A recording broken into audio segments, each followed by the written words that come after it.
Podcasts you love. From people you trust. This is TWiT. Hi, this is Leo Laporte, and this is my Tech Guy podcast. This show originally aired on Saturday, December 12th, 2020. This is episode 1753. Enjoy. The Tech Guy podcast comes to you from TWiT's Lastpass Studios. You're focused on security, but are your employees? Lastpass can ensure they are by making access and authentication seamless, whether employees are working in the office or remotely. Visit lastpass.com/twit to learn more. This episode of The Tech Guy is brought to you by SimpliSafe. Get simple, professional monitoring day and night. Right now, you'll get a free home security camera, too, when you purchase a SimpliSafe system at simplisafe.com/twit. You'll also get a 60-day risk-free trial. And by LastPass.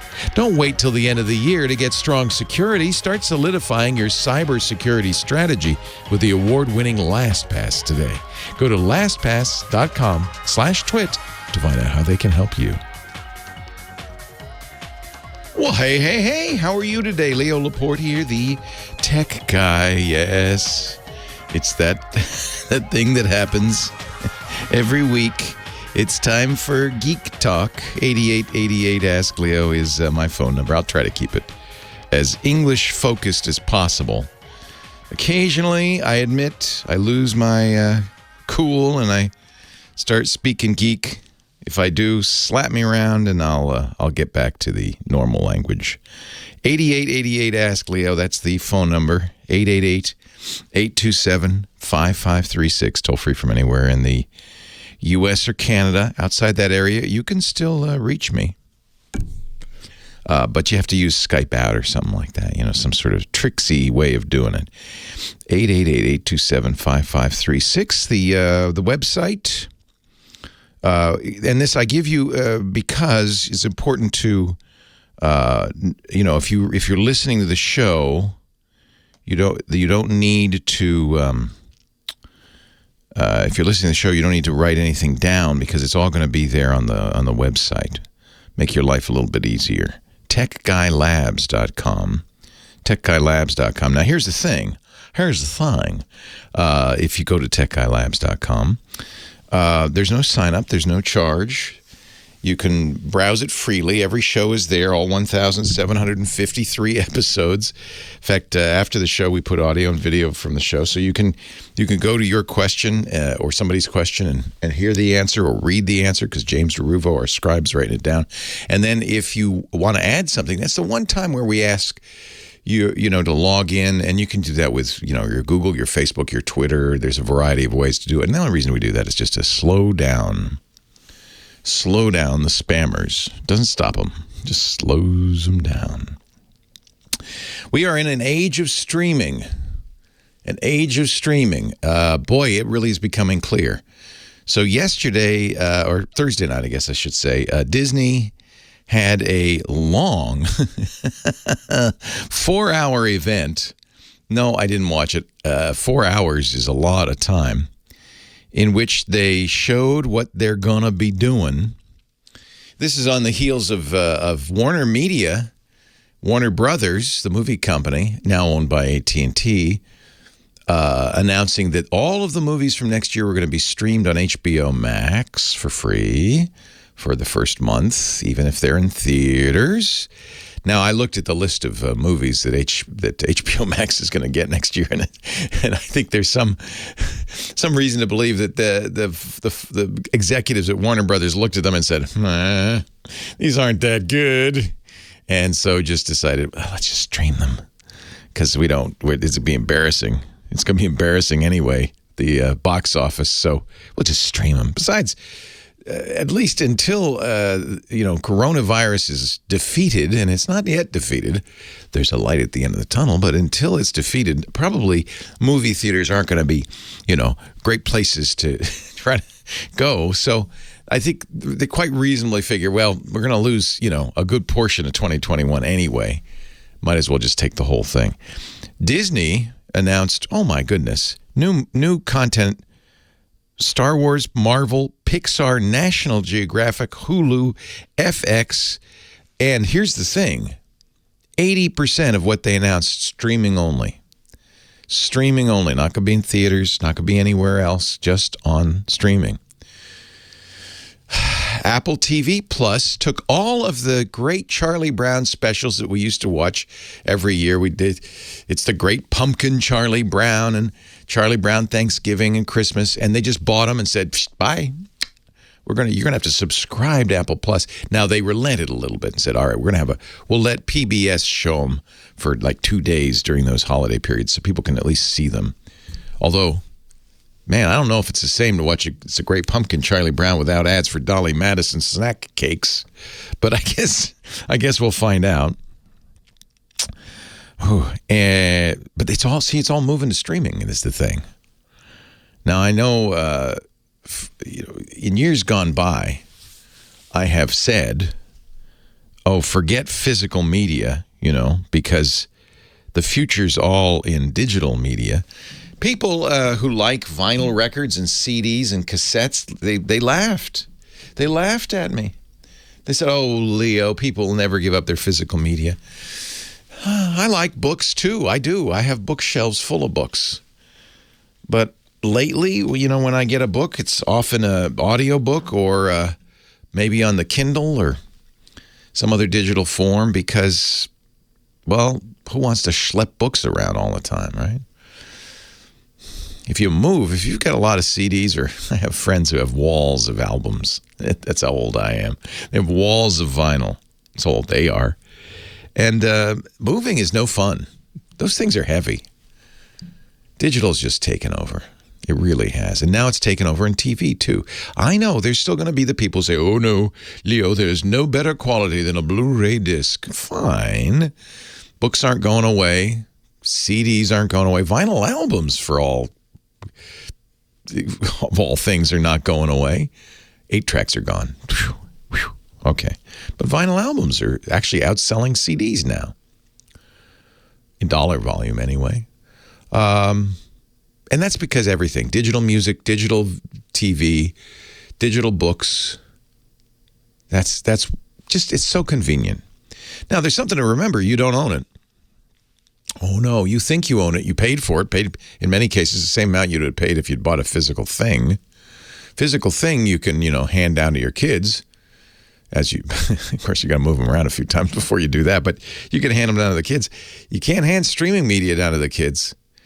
Son, when I go someday, all this will be yours. I'm giving you my Netflix password, my Apple password. Yeah, no, it doesn't work like that. If you read the fine print, you're kind of renting them. And in fact, with music, it's even more obvious because if you're buying Spotify or some streaming music service, and you may not be, you and I may not be, but the kids are, believe me. Anybody under 40 is. You stop paying for that service, goodbye music. You don't own any of that. You own the right to stream it. That's where we're headed. What's interesting is we're headed that way with software, too. That's kind of even an interesting transformation.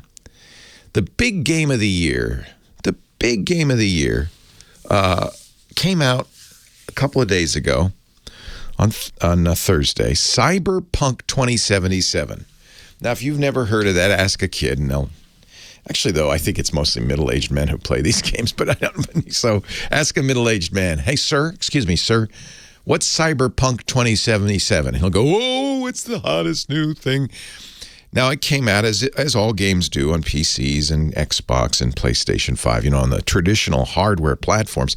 You could even go to a GameStop, if you can, if you really wanted to, and buy a DVD of it. The funny thing is, though, even if you put the DVD in the game machine in the Xbox, it's going to download more content than's on the DVD. The DVD is just a key. It's going to download 100 gigabytes from the internet before you can play it. So even if you have a physical disc, it's still digital. And anyway, but the thing that's the most interesting to me is I played the game without downloading it. I bought it, same price, $60, but instead of buying it at the GameStop or or buying it online at Amazon. I bought it from Google and played it on Google's streaming gaming service Stadia. Google's got one, Microsoft's got one, Sony's got one, NVIDIA has one.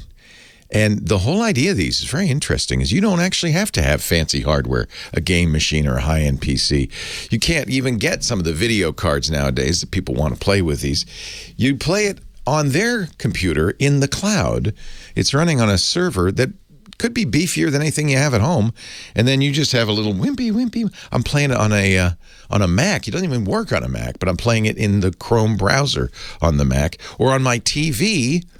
My TV or my Android device, I can play it on my Pixel or my Galaxy Fold, which has a bigger screen, so that's a better way to play it, because it's not playing on the device, it's streaming.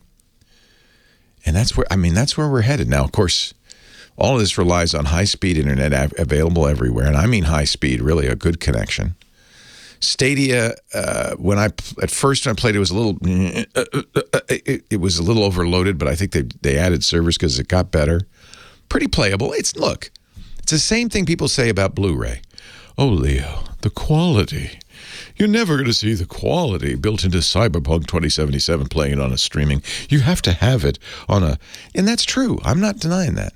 You want to see all that ray-traced goodness and all that stuff, you need to have a $5,000 PC. But I think the future is pretty clear. In fact, next year, get ready for this, WVD, which sounds like a communicable disease, but actually is the Windows Virtual Desktop. They're going to have to rename that, I think. WVD is coming to a computer near you. Really? Oh, no, that sounds awful. What it is Windows Virtual Desktop is Windows doing the same thing, running in the server. Turns out it's a lot harder to do a game. If Microsoft, Google, Sony, if they could figure out how to do this for games, which are very demanding, easy peasy to do an operating system. Amazon has started to put MacMinis on Amazon Web Service. You can rent a Mac Mini, $1 an hour, rent it and use it and stream it to your computer doesn't have to be fancy or fast or anything. It just has to have a browser. Get ready. Now, I'm sure you could think of all sorts of hazards, What if the internet goes down? We won't have anything. What are we going to do? We'll be playing Tetris, I guess. I don't know. What if? You can think of a lot of what ifs. But honestly, this is where it's headed. And it's because there's a synergy to having it up in the cloud with massive storage, massive servers running out of big network operation centers powered by wind and water. And there's a reason they want to do that. Plus, honestly, the real reason behind all this, it's called rent. It's called rent because instead of getting one time only a payment for this game or whatever, instead of that, they can get a monthly $1.50, or actually in the case of Stadia, it's more than that. What is it, about $10? Windows VD will probably... They got to rename that. Will probably be, $5 a month, $60 a year. How much have you paid Microsoft for Windows lately? Not much. Nothing, probably. Windows 10, you paid for it maybe 5 years ago, and that was it when you bought a PC. That's the future. It's happening right now. Streaming is here, both for movies, TV shows, games, soon even desktop computing. 8888 Ask Leo, the phone number. We can talk about that. I like to talk about what's coming down the pike, give you a little heads up, a little warning. And, a lot of us go kicking and screaming, but doesn't matter. It's happening anyway. You kick and scream all you want. It's the kids, they don't have any taste. They don't know.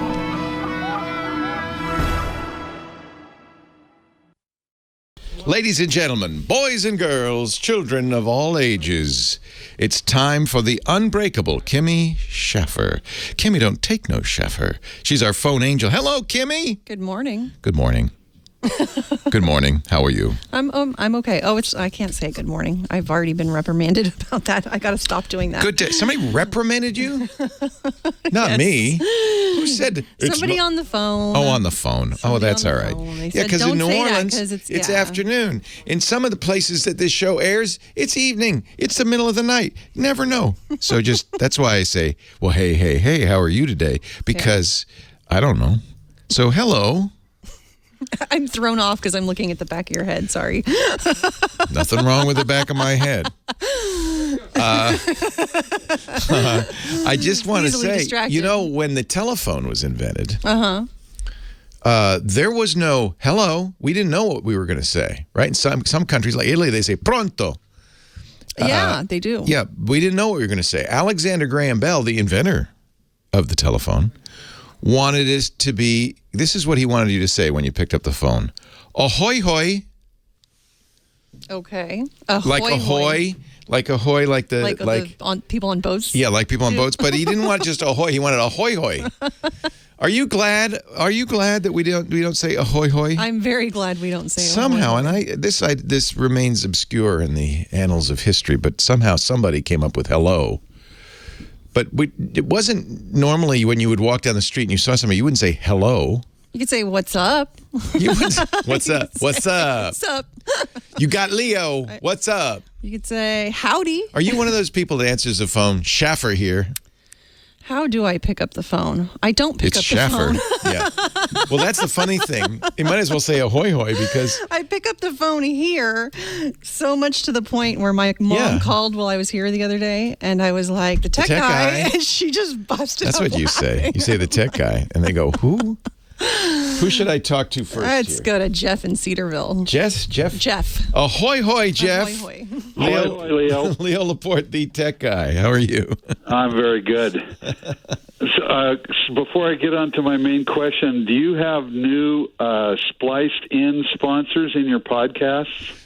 Yes. Oh, okay. Not always, but sometimes. So, yeah, I mean, why don't you ask your question? I can explain that, but probably nobody really cares about it. But I will explain it because to me it's interesting. It's how digital advertising is changing. But what can I do for you? Okay, so I have this little non-commercial radio network I've called in about a couple times. Yeah. And we have a pretty good pile of MacMinis. And I found a thing in a bug in the title of the Mini is the mid-2018s. Yes. Apple has such good naming. Yeah.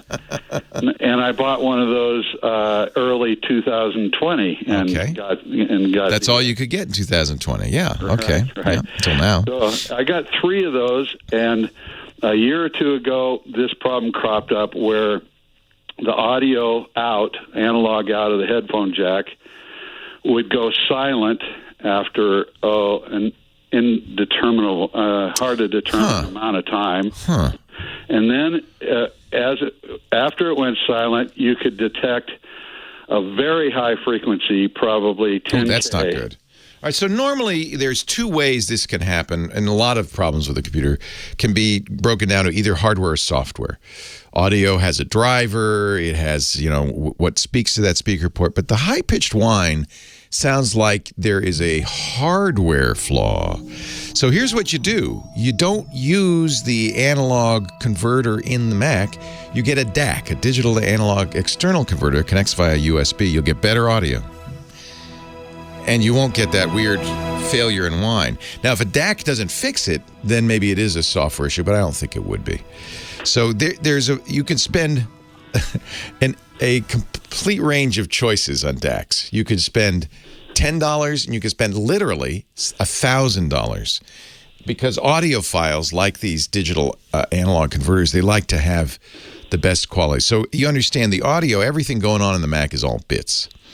Your headphones, anything you plug into that jack, you want to hear analog sound. The headphones don't understand bits. So you need a converter. The Mac does it internally. It's my guess, just a guess, that chip that does that is failed. You could send it to Apple and they could tell you, but that seems like a great expense. Instead of doing that, just get a USB device that you plug in. You can search for, USB DAC. It'll convert it to audio. It'll give you a new headphone jack you plug into, and you're going to get better quality audio anyway. Yeah. I'm ahead of you on both of those. Oh, I sent one to the Mac, to Apple. Yeah. And they replaced the board. The whole That's how Apple board works. Obviously a shade tree mechanic would just replace the chip, but Apple doesn't do that. They swap the whole thing. How much did that cost you? It was still under warranty. Awesome. You bought Apple Care Plus. Good man. Yeah. But the same problem has cropped. And I went to DAX. I had the hip DAC. Love the hip DAC. Scott, and you talked about it. And I bought one of those. But I also bought some $12 ones on Amazon, and I can't really hear the difference. So no, I'm using the $12 ones. Yeah.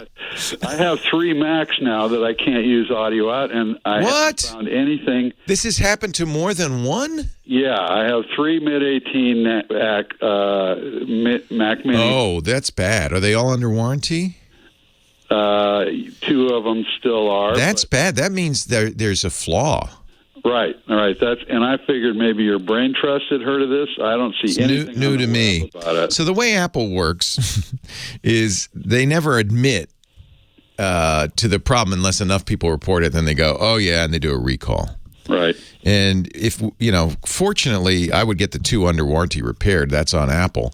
The 3rd one, just wait till a recall, because if it happened to 3. Now remember, because you probably bought them at the same time, did you? No, months and more apart. Oh, that's weird. Yeah, it could. I don't know. That's weird.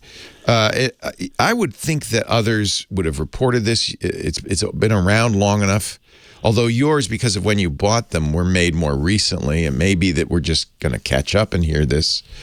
It may also be there's some electrical thing going on, that whatever you're plugging in, for instance, might be frying it from the outside, that kind of thing. They're in different locations. Huh. So different devices getting plugged in? No, I mean the Macs reside in different... Yeah, I understand. Yeah. So it's not a power conditioning issue, and you're plugging a different device into each of them. I mean, it's not the same headset everywhere, right? Right. In most cases, it's going out to the audio chain of the to the transmitter. It's for your radio station, of course. Yeah. Yeah. Check. There's a piece of software for $10, might be worth trying, called Bit Perfect, that actually is just software. It's a new audio driver. Chat room's telling me about this. I have never heard of this. Twisted Mister knows about it. If you put it on there and it fixed it, then it would just be a software issue. It's on the App Store. I'm going to have to try this. Bit Perfect, $10. Great. It bypasses, it's a music player, but it bypasses the Apple software and goes directly to the DAC. So it might tell you. It also could be really that you got some defective ones. It's sad that you got 3 in a row. Yeah. Well. Now, as for the insertion, we sell ads directly if we can because we make more money on it. But if we have unsold avails, we use a service called Megaphone. And it's called Direct Insertion Advertising, DIA. And they will drop an ad in. And different people get different ads. But I got to run because the music is telling me. But thank you for the call. I appreciate it. We'll be back to the Tech Guy in just a moment, but first a word from Simply Safe. Everybody wants to keep their home and family safe, especially this time of year, right? Whether it's safe from break-ins, people trying to steal your presents under the tree, or, I don't know, flooding, a medical emergency, Simply Safe Home Security does all of that. Award-winning 24/7 protection. With Simply Safe, you don't just get an arsenal of cameras and sensors. You get the best professional monitoring in the business. They've got your back night and day, ready to send police, fire, EMTs when you need them most, straight to your door. It really is a nice feeling. You know what? God willing, you're never going to have to use it, but to know it's there, it makes you feel a little safer. And you can easily put these sensors in yourself. They're peel and stick, no drilling, no guy traipsing around your apartment or your house trying to drill holes in your wall. Won't take you more than half an hour to set up. It's super easy. But then the professionals do come in. They don't come into your house, but they come in by monitoring you 24/7. And I got to tell you, if you price it out, they're about a third the cost of the other big alarm guys. It's the same monitoring, by the way. It's just as good. In fact, I'm going to say it's even better because one of the things Simply Safe does that's so great, a lot of times alarm systems, false alarms can be a big problem. At some point, it happened at our old studio, the police say, we're not going to answer those anymore because it happens too often. With Simply Safe, those people monitoring can verify that there's a break-in going on and immediately tell police, no, this is not a false alarm, and they will respond. And you get all this with no contract, no hidden fees, no installation costs because you're doing it yourself. Plus, right now, and this is an offer only we have, this is really good, a free home security camera with your whole setup. When you purchase a Simply Safe system, it's simplysafe.com/twit. Please use that address. That way you get the free camera. Oh, and you also get a 60-day risk-free trial. You can send it all back, get your money back. So that's nice. I know you're going to love it. In fact, they do too. That's why they give you the trial. And the free camera. But you have to use that address, simplysafe.com/twit. That way they know you saw it here, which helps me. But you also get a pretty good deal on this. Simplysafe.com/twit. Free security camera when you buy a system. 60-day risk-free trial. Simplysafe.com/twit. Simply put, this is home security done right. You got to do it. Simplysafe.com/twit. We thank them for their support of the Tech Guy Show. Hey, what is hip? I ask you, tell me, if you think you know. Ladies and gentlemen, I give you the maitre d', the maestro of Tuba Christmas L.A., Mr. Scott Wilkinson. How'd it go? It will go great tomorrow. Oh, it's tomorrow. I didn't miss it. Tomorrow. Oh, hallelujah. You didn't miss it. 2020.tubaChristmasLA.com. That's exactly right. Go to that URL. It'll take you to our YouTube page where we will be doing it YouTube Live, 3 p.m. Pacific time. Nice. Tomorrow, Sunday, December 13th. And it's free. There's no charge. And you can hear. No charge, totally free. Just come in and we're going to have some live interviews with some really great people and some videos from past performances and a couple of brand new world premiere video tuba Christmas performances. Nice. So that's going to be great. The second one, the most impressive one, 230 tubas. What? Yeah. What? What? That's how? And people are saying, "Oh, that's going to sound terrible," but no. Just go to Tuba Christmas LA. There's a very smooth, pretty sound to hundreds of tubas performing at the same time. Will you you won't be at Forest Lawn this time, right? No, sadly not. We will not be live. We can't be live this year. Oh, that's sad. I know, because when we're in a live concert, the audience sings along with the carols. Oh, I love that. And it's wonderful. Yeah. It's wonderful. Oh, that's too bad. You got to do what you got to do, and we're going to do it this way. Hopefully next year, the vaccine will have taken good effect. And we're all living in safe. hope. And by next Christmas, we are all living in hope so. I would hope so. Yeah. Mm-hmm. And you can blow and you can spit and you can play tubas and nobody will get sick. And you can sing. You can sing. So what's up in your world today? I should mention Scott Wilkinson is our home theater geek. He joins us. Yeah. It's not to talk about tubas, but to talk about this is a weekly tuba segment here. It's become that would be funny, wouldn't it? Devote a weekly segment to tubas. No, not on this show. Not very tech, I'm afraid. Not very digital. Hey, that actually nowadays, I wish I had as a kid, instead of studying guitar, which I gave up because it hurt my fingers, I had studied keyboard. Because nowadays, you could play any instrument, including a tuba, if you played on a keyboard. They use something called samples. They record actual tubas. Yep. And then playing each note. Oh, really? They don't just modulate it. They play every note. Nope. Well, the better ones, the crappy ones, modulate. You can record one note and just transpose it up and down, but it sounds terrible. So the really good sample-based instruments, they have taken a tuba player or a sax player or whatever, sampled every single note, even different dynamics, soft, medium, okay, loud. Joe, I want you to play a B flat. Yes. Now play it loud. Play it soft. Yeah, okay. I've done it. Have you? I have done that. You've been Yes. sampled? I have. Can I buy a Scott Wilkinson sample?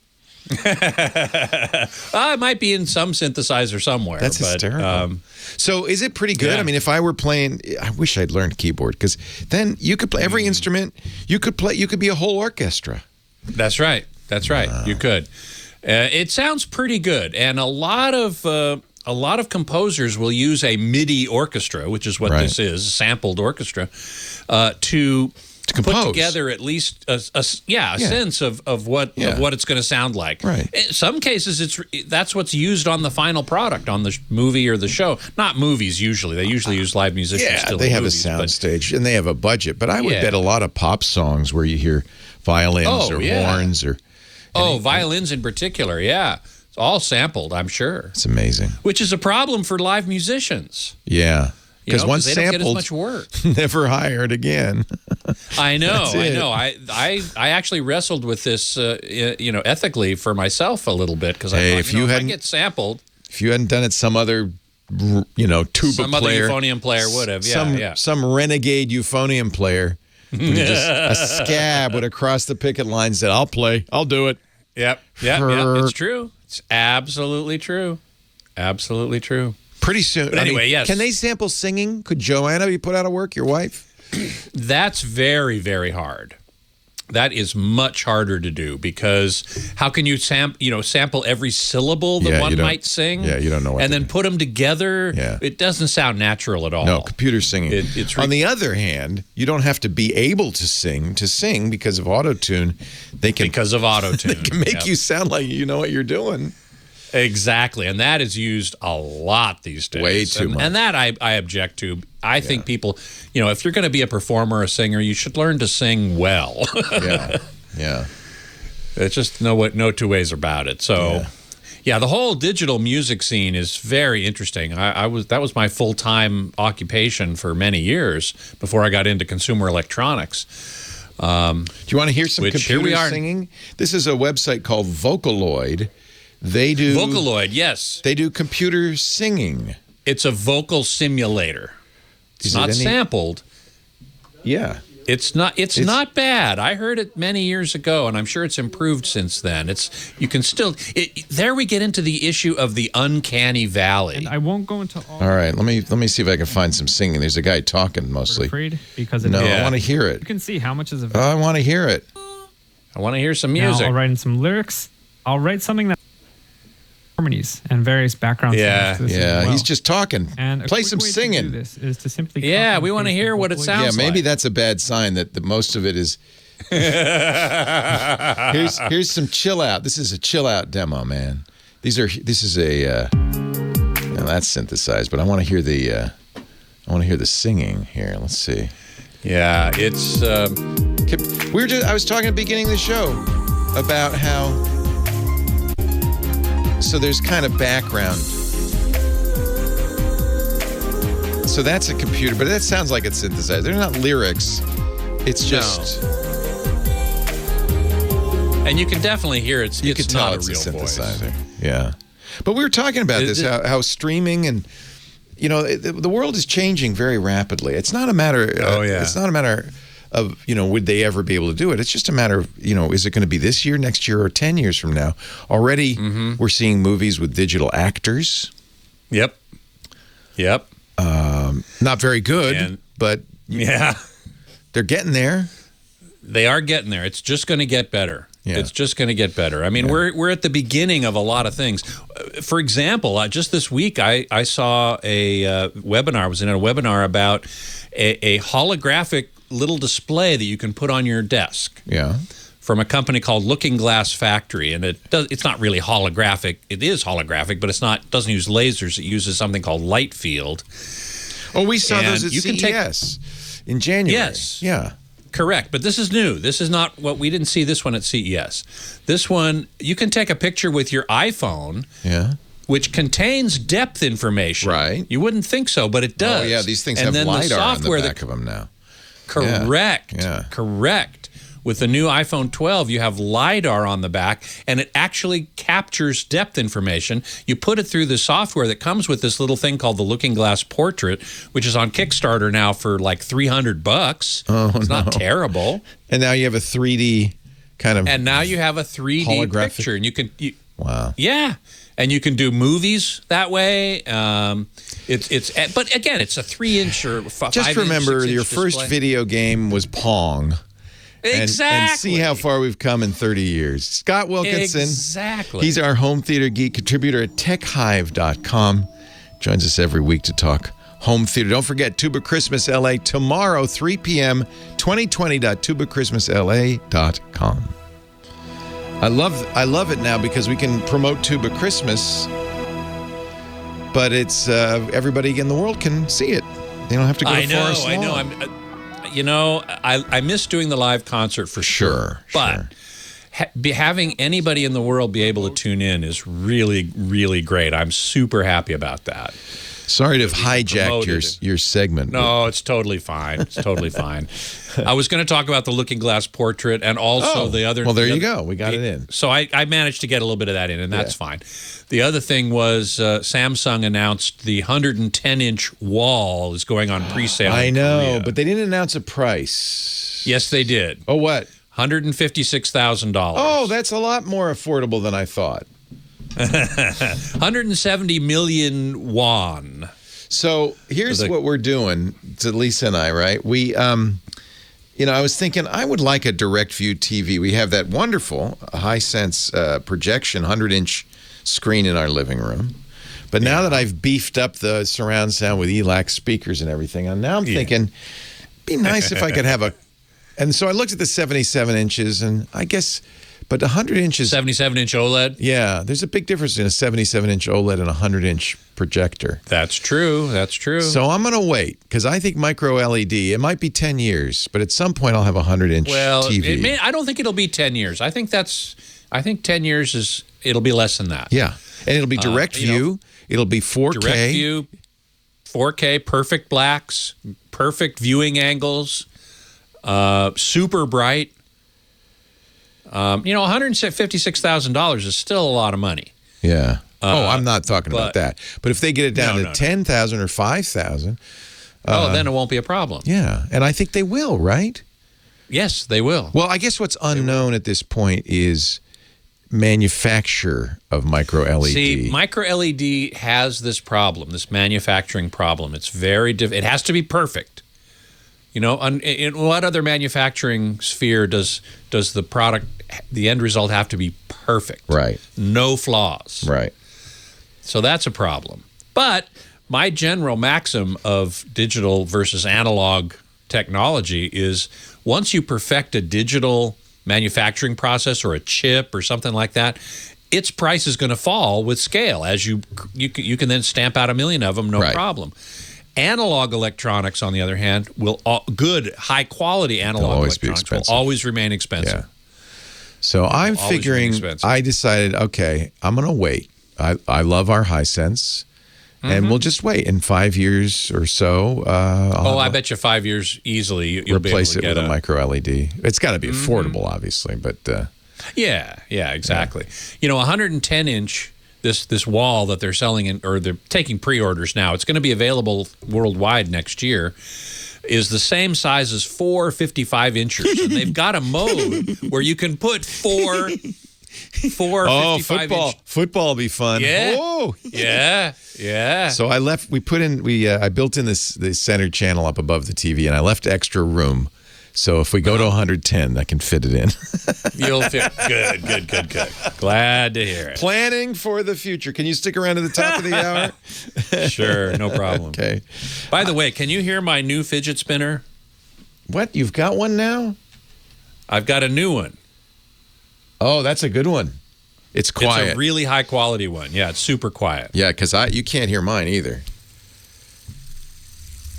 Nope. You can kind of hear it, but it's not Here's mine right up against. It's not whining. No, that's very good. Yeah, no more high-pitched quality whine. bearing. We made that ended up making a social media post. us finding out about the high-pitched whine. That was pretty funny. All right, Scott. We'll talk in 10. You bet. The great Tom Lehrer.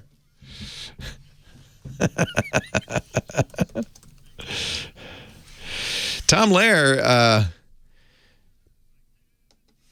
who was very big with these kind of parody songs in the 50s and 60s, was actually a brilliant mathematician. He taught mathematics. He was magna cum laude from Harvard, and he taught mathematics until his retirement at the University of California. He was at MIT, taught political science there. In 1965, he gave up on his dissertation on modes and statistics. He'd worked on it for 15 years. Since 72, he was at the University of California, Santa Cruz, teaching mathematics to liberal arts major. He called it Math for Tenors. He also taught a class in musical theater because he was the greatest. Retired in 2001. He's still hanging out, apparently, at the University of California, Santa Cruz. If you see him, wave at him. And say, hey, happy Hanukkah in Santa Monica. 8888 Ask Leo. I think he gave away, there was a recent story about him. I think he gave away the rights to his recordings recently. That's a big story. Have you seen that? Bob Dylan just sold his entire catalog. We don't know for how much. The publishing rights have gone through the roof because of movies and TV shows licensing old songs. Remember the battle over Taylor Swift's publishing rights for her first few albums. It's thought that Dylan sold his catalog, a lot of classic songs, for well over $100 million. I think they thought it was about $300 million. $300 million. He can retire on that.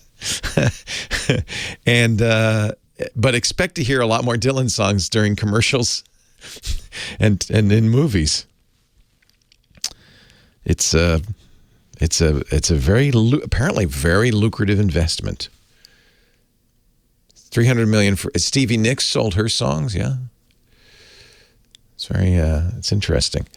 Ron on the line from Laguna Niguel, California. Next caller. Hi, Ron. Hi, I have an old 23-year-old Drake SW8 World Band shortwave receiver. Now, nice.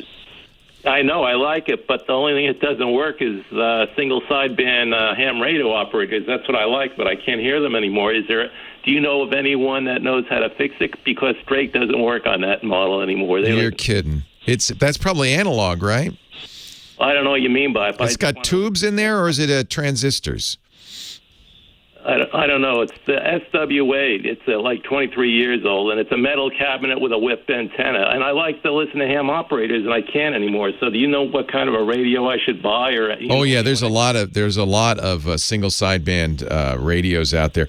We should explain that amateur radio, you need a license to transmit. But if you just want to listen, to single sideband, anybody can listen to that. And there are a lot of radios. What's happened with radios over the years is they've become pretty much commoditized. So 20 years ago, it wouldn't have been analog. It was certainly chips, but they probably actually had circuitry for reception in there and all that, and that's probably why it's failed over time. Something popped out or a solder failed or something like that.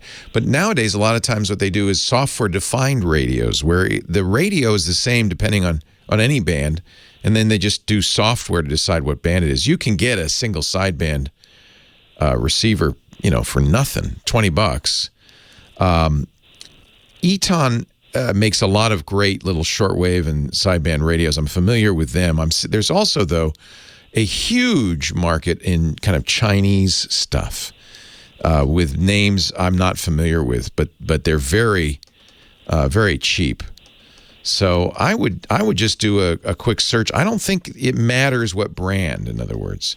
There was a day when Drake, I want to get the best, and you'd get the best. But nowadays, I think it doesn't matter anymore. It's become commoditized, if you understand what I mean. It's so easy to do that C. Crane makes them. I like C. Crane. They're a little more expensive. ccrane.com. I would say if you want to get something as good as the Drake, I would look at a C. Crane, partly because they pay attention to the antennas. That whip antenna, there's a reason why you have that length of antenna and that kind of antenna, because that makes the reception a lot better. There is if you read up, C. Crane actually has an article on single sideband you can read, in which they talk about their Skywave, and I think that's probably. Let me just see what the Skywave costs, because knowing C. Crane, it's probably not cheap. It's not going to be $19. It's $90. It's not awful, and I think you'd get just as good a experience as you got with your old Drake. And thank you. You're welcome. I'm a fan of C. Crane stuff. ETON is a little bit lower cost, but I think if you want quality and a company that kind of cares about it, I guess that's the most important thing. But it has totally become commoditized now. Hams know that. It's I have a very fancy ICOM ham radio, both transmits and receives. And I got it upgraded, and it's a software upgrade. Guy comes in and says, "Yeah, let me download this software." It's not hardware anymore. Jerry in Hatfield, PA. Hello, Jerry. Hi, Leo. How you doing? I'm great. How are you today? Leo, how's the audio quality? It's not good. You know why? Because I'm getting myself a little bit of a chatter of myself back. Are you on a radio? What are you on? Magic Jack. Oh, it's just bad today. Well, Leo, before I start with my problem, a little PSA. Are you aware of hardreset.info? No, what's that? Well, if you go in there and you find your particular cell phone, and it gives you instructions how to operate it. Oh, especially how to do a hard reset. You know what? I actually have seen that site, because I never can remember how to reset my phone, and so you just go there, you search for your device, and it just tells you. Very handy tool. Hardreset.info. Good tip, Jerry. Reset how to use the software, and what menus to go through and stuff like that. Yeah. Hey, Jerry, let me get you to call back, because the audio quality really is terrible, and it's probably just a bad connection. So call back, and we got a line open. If you call back right now, I can get you the first call in the next hour. Greg in Pasadena, Leo Laporte, the tech guy. Hey, Leo, I'm looking to buy a new TV. I want to get a 65-inch, and I'm looking at Samsung or Sony, but I needed a recommendation for one that has decent sound. I mean, I'm going to get a sound bar later, but I don't want it to have real crummy sound. You know, Scott Wilkinson is still here. Let me pull him out from behind that movie poster. Scott, does anybody make TVs with decent sound these days? Well, yes. Sony is the only one I know of. LG might do this as well, but Sony does this. They put drivers on the screen itself, and the entire screen becomes a speaker. Oh, we heard that at CES. I was very impressed. Remarkable. But you're going to pay. You're going to pay more for that. It's going to be more than $1,500. Correct. Yeah. Correct. The Sony Oled TVs do this. Well, they're also really expensive. They're very expensive. Yeah. Is there anything $1,500 that has decent sound? Yeah. Boy, I don't know. I think you get a cheap sound bar, get a $100 Vizio sound bar with it, and then you're gonna, just add that to your budget. You can get a great. I mean, at that size, it's not going to be hard to find a good TV for $1,400. Yeah, it's true. And then get a good sound bar with it. I think that's the simplest answer to that question. Just TVs these days, they don't put good speakers on them in general, unless it's a selling point, because they figure you're going to add your own. Leo Laporte, the tech guy.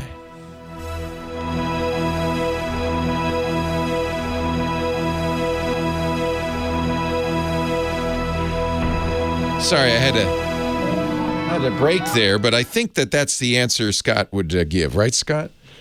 Yep, it is. It is. If you're wanting to spend as little as you can on a TV and still get something good, TCL 5 Series 5 or 6, not below. Vizio M7, not below. Those are the ones that I would recommend. You can get a Sony X900 for pretty inexpensive these days. The Black Friday deals are probably over, but they're still that TV is probably still pretty good. Under 15? Probably. Yeah. For a 65-incher? X900s are nice, yeah. Yeah, they are. They're very nice. Yeah. But again, the problem is that in most cases, the TVs, they want to make them so thin that there's no room for a decent speaker, much less a decent acoustic environment, a cabinet, so to speak, for the speaker. So the sound is terrible. As I say, I think LG might have started doing this as well. I know they introduced it as a concept before Sony did. I'm not sure it's in any of their commercial product I yet. think it's a specialty product. I noticed that $110,000 micro LED also had speakers, had sound in the LED, the micro LED. Well, I don't think it's in the LED. Well, it said that the sound came from the screen when I saw the review, but maybe I'm mistaken.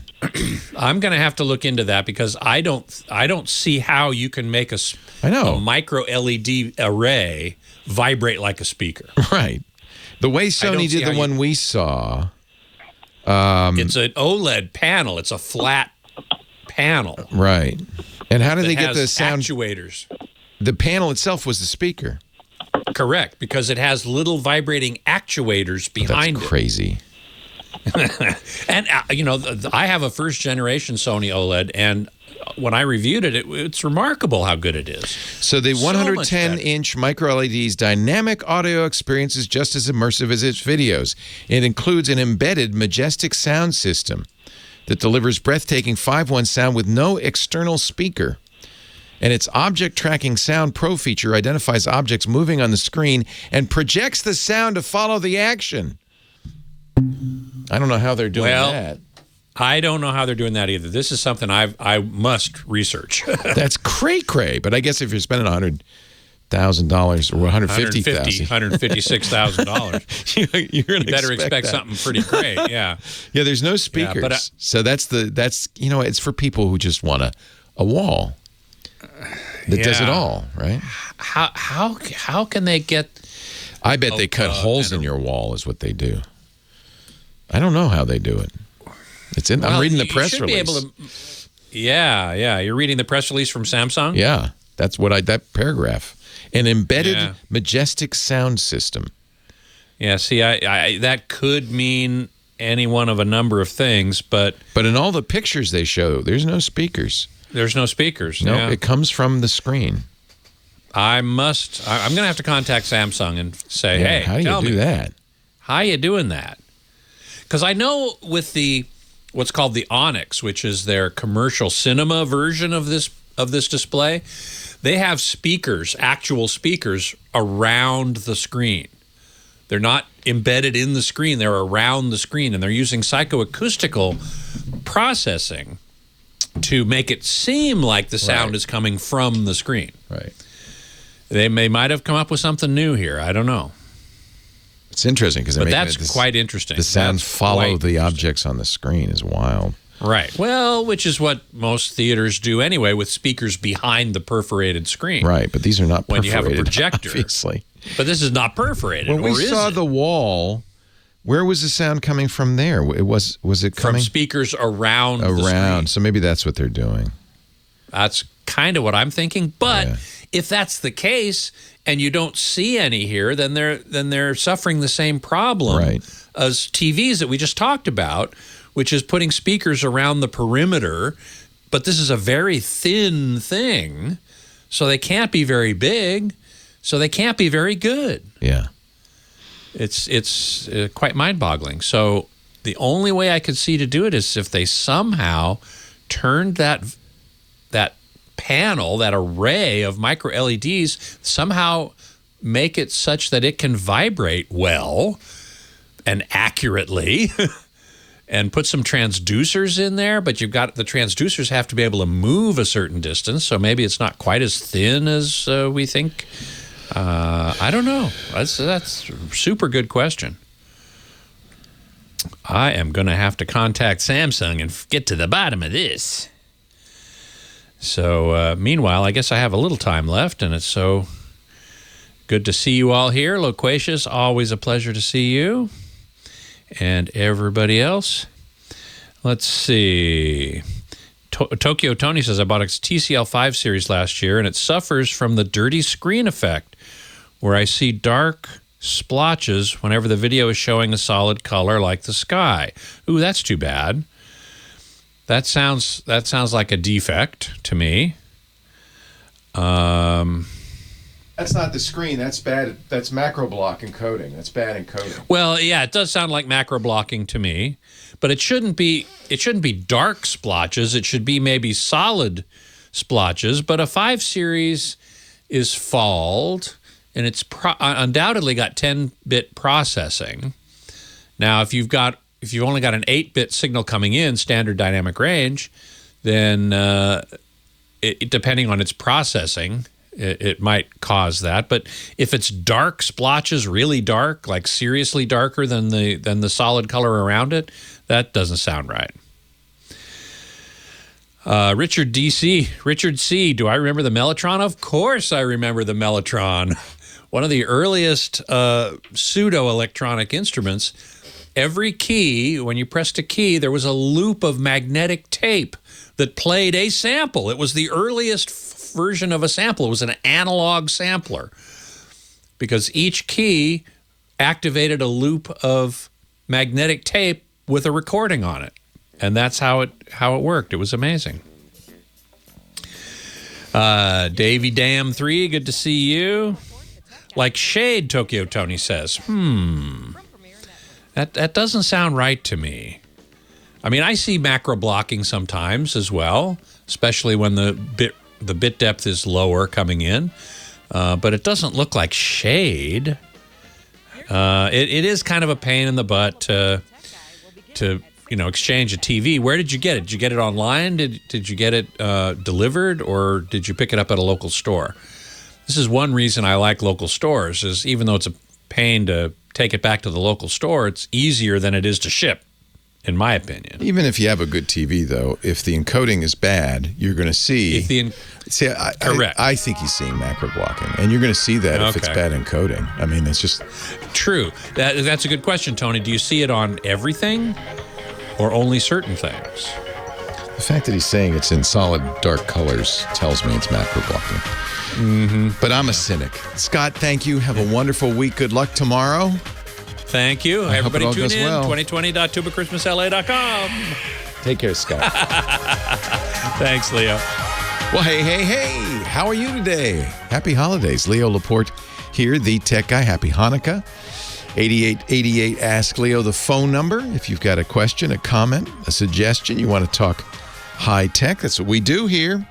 888-827-5536. Website, if you hear something and you say, I want to know more about that, we put all the links. James DeRuvo's so good. He's writing this all down and put all the links up on the website, techguylabs.com, and that's free. There's no charge. techguylabs.com. George on the line, celebrating good morning. Hanukkah in Santa Monica. Hi, George. Yes, good morning, Leo. I've been having problems with FaceTime where I get on FaceTime and about not even 5 minutes goes by and the connection is lost. Oh, nuts. And my friend, same thing happens. I mean, when he's talking to me, I don't know if it's his iPad or my iPad that's causing a problem. I have 256 megabytes download speed on my modem. That's a lot of download speed. That should be enough. Have you run a speed test on the iPad just to see what the iPad's getting? Yeah, it's 230 megabytes. That's pretty good. It's not a bandwidth issue if FaceTime's dropping, because that's plenty of bandwidth. FaceTime doesn't usually just drop if there's bad bandwidth. It'll pause, it'll freeze and say poor connection, video will resume. Yeah, it does that. It does that all the time, but it doesn't resume. It stays on the screen like that. Oh, so you're getting that message and then it's dropping. Then it drops. So how far away from your Wi-Fi access point are you? I'm downstairs. I'm 6 feet away. It's right. You're right next to it. Yeah. Because sometimes, you can have 256 megabits down, but, if you're in 3 rooms away, you're not going to get that where you are. But you're sitting right next to the Wi-Fi access point. Yeah, anywhere in the house, I run it, and it's like 230 every time. There's no matter where I'm at in the house, it runs that speed. But I don't know if are you saying megabits or kilobits? Megabytes. Not megabytes for sure, megabits. But who's your internet service provider? A Spectrum. Okay, and you so you have cable internet.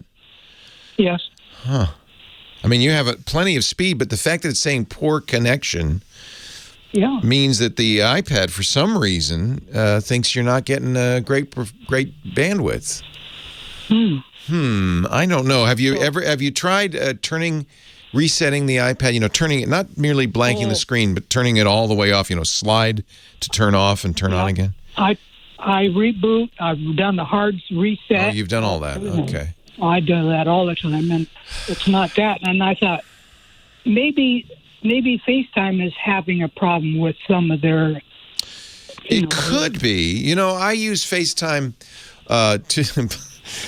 Okay, don't mock me. Do not judge me. No. But I use FaceTime to connect to my personal trainer 3 times a week.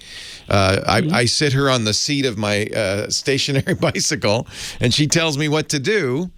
And occasionally, it will say, connection paused due to low bandwidth, but it'll come back. I've never had it drop. Yeah. And I don't have anywhere near the bandwidth you do. You've got some nice bandwidth there. Yeah. I'm a little puzzled because I don't think the iPad should ever say that's fast. That's an unusual speed for Wi-Fi. Unless, what kind of router? Are you using the one Spectrum gave you? Yeah, they gave me a new one. Before, I had a slower speed with DSL. Oh, yeah, that'd be much slower. Yeah. It was only 3 megabits. It's not unusual for a cable operator to say you have 256 megabits per second. What's unusual is for a iOS device to report that much because their radios are Wi-Fi is not as fast as a hardwired, and their radios are not that good unless you're getting maybe Wi-Fi 6. That seems like that seems like an awful lot. I'm just running on my iPhone a speed test now. We have a gigabit. Oh yeah, we're getting speeds up there. You're right. I'm getting 300 megabits. We have a gigabit connection here at the studio. So, okay, so that's possible. You're getting I don't understand why it's dropping unless, there's other things besides the download bandwidth. What's your upload? 11. That's plenty. 7. Plenty. Yeah. And you can do other streaming things fine, like watch YouTube or Netflix? Yes, no problem with that. No problem. This is the only thing. Now, do they have a customer service phone number? No. I can call them and ask them? Well, you could call Apple Care. Absolutely. Apple's pretty good about this kind of thing. Now, let me ask, is it only when you talk to your friend or is it anybody else? Well, my brother lives in Australia. Same thing. Same thing happens to him. When we're talking, the call drops. So I don't know if it's his side or my side. Well, that's the problem. It's hard to figure out. That's why I'm asking you if it happens to other people, because it's conceivable. It's your brother and your friend, and everybody else is fine. I don't know. You should try some FaceTime calls to some other people, see if the same thing happens. If it's happening across the board, boy, I just don't know. Yeah, call Apple. Their support is very good, and it's an Apple product on an Apple product, so I think they should They should be able to help. Do you have an iPhone by any chance or any other Apple device? I do. How does it work on the iPhone? Same thing. Good speed, upload, download, everything. But does FaceTime drop out on the iPhone as well? No. It does not. Just on that. No. Just on that iPad. When I'm talking on FaceTime to a friend, it doesn't drop off on the phone. Ah, that's an important clue. My iPad. Might just be your iPad. Something wrong with your iPad. Yeah. That's interesting. Well, it's about 5 or 6 years old now. Well, it's certainly a newer iPad would get you better speeds because the Wi-Fi radios in the 6-year-old iPad aren't as good as the Wi-Fi radios in the current iPad. My brother said in Australia they can only get about 6 megabits. Oh, it's sad. Anywhere. Yeah, Australia used to have a government-run telecoms, and then they sold it off to a couple of providers like Telstra. And every time I talk to my friends in Australia, they're complaining about Telstra and the other choices. There aren't very many choices. There's very little competition in Australia. So, yeah, it could be your brother having problems. But the fact that it works fine on your iPhone, but not on your iPad, especially since the iPad's older, it might be time. You know, the new iPad Air 4 is quite nice, not horribly expensive, a lot faster than the old one. Would you be up to getting a new iPad? I need to get a bigger. I mean, I want the big screen if they have. Well, they have a 12.9 inch. It's expensive, but that's the one I use. That's what I have now. That's what I'm using now on my old one. But so I'll get the new one. What's it called? It's the iPad Pro, and that is. I love my iPad Pro, but it's pricey. It'll set you back $1,000, but you will love that big screen. It's bigger than the one you got. They didn't make them until a couple of years ago, and you will love that big screen. The iPad, now, I actually hate to bring this up, but they're due for an update on the iPad Pro. I would guess this spring there'll be new ones. I just want to warn you. It won't be that, well, it might be better. I don't know.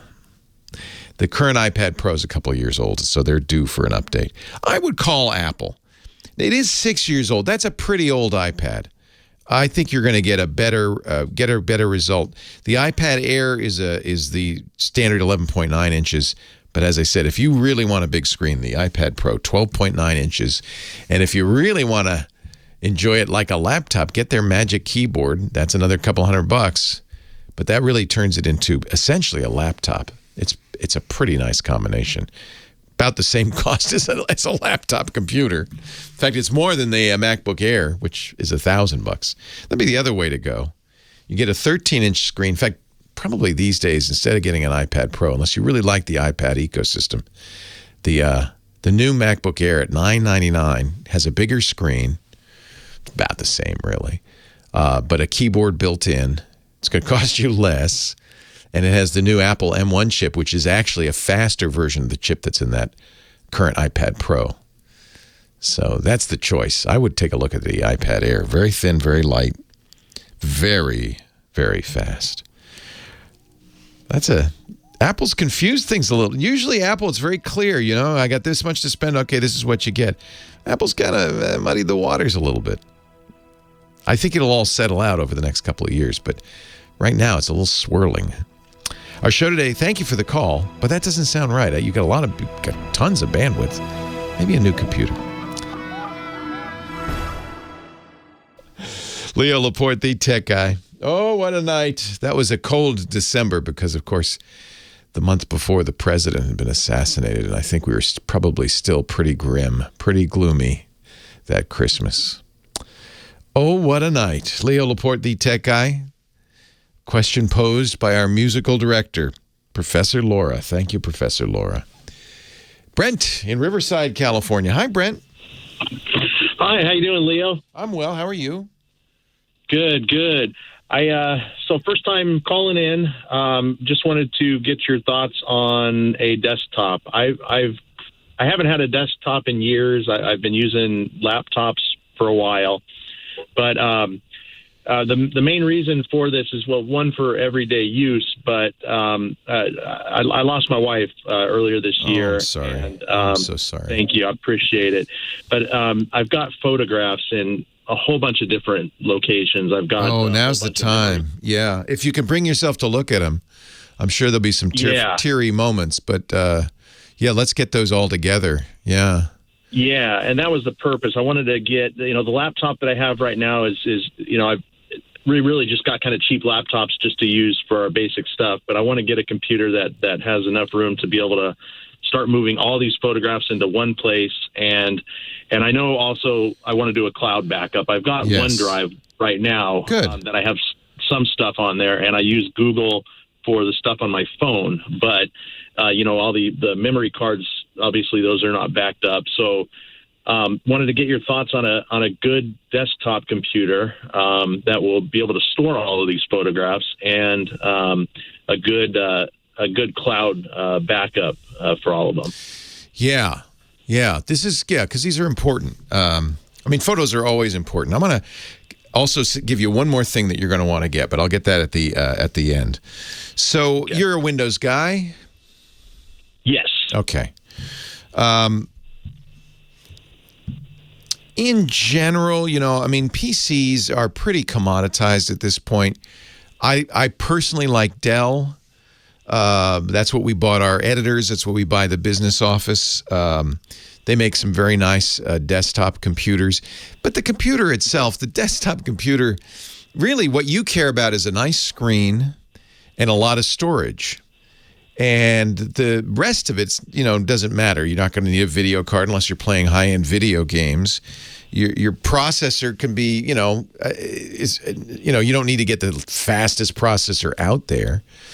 Right. I think an iMac would be my first choice, but because I like the Mac operating system, and I think it has some very good photo capabilities, including Apple's Photos. And if you did that, Apple's Photos is very easy. Store everything in it. I have gigabytes of photos there, and you can buy Apple's iCloud storage. It automatically handles the backup, and that's a nice combination. But if you're really set on Windows, I think Dell and OneDrive is a pretty good combination. Here's what I would recommend in addition to that. Is an external storage device. We call them NASs, N-A-S, Network Attached Storage. It's really a computer, but doesn't have a keyboard, mouse, or monitor. You just put it on the network, and it becomes your secondary storage. And those have tons of storage. My Synology, which is the manufacturer I think I like the best, Synology. My Synology has 30 terabytes of storage. All my photos are on that. You could put iDrive on the Synology or OneDrive or any other cloud backup, and so you can have a local, high-capacity physical backup plus a cloud backup that go together, and it's automated, which is important with backup. Otherwise, if you forget 1 week, or something like that, that's not good. Right. Yeah.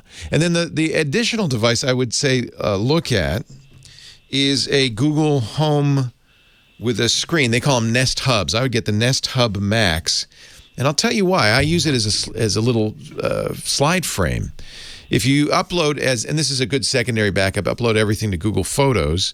Right now, you can do that unlimited storage for free. In 6 months, you'll have to pay for storage, but everything you upload until June 1st is free forever. So you could put all those, you have 6 months to get all those photos up there. It makes it very easy to share them with other family members, which is nice.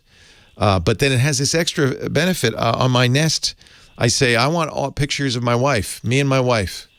And I have a slideshow going back 10 years. And it's, you can have it go every minute, every 30 seconds, every 5 minutes. You choose how fast. Now, beware, because it sneaks up on you. You go and you look at that and you go, oh, my God, But on the other hand, it's a great way to have, put a little candle in front of it or something. It's a great way to have these memories. Because the problem when you get them all just right on the computer is then you got to go sit down at the computer to look at them. So I love having these little slideshow. It might be a little teary, but it's also wonderful to see these pictures, and they surprise you. I have them. My kids are on them. You can say you can say what people you want, and that's one of the nice things about Google Photos is it automatically does all the face recognition, and then you say, well, I want my wife and my kids, and that's what shows up.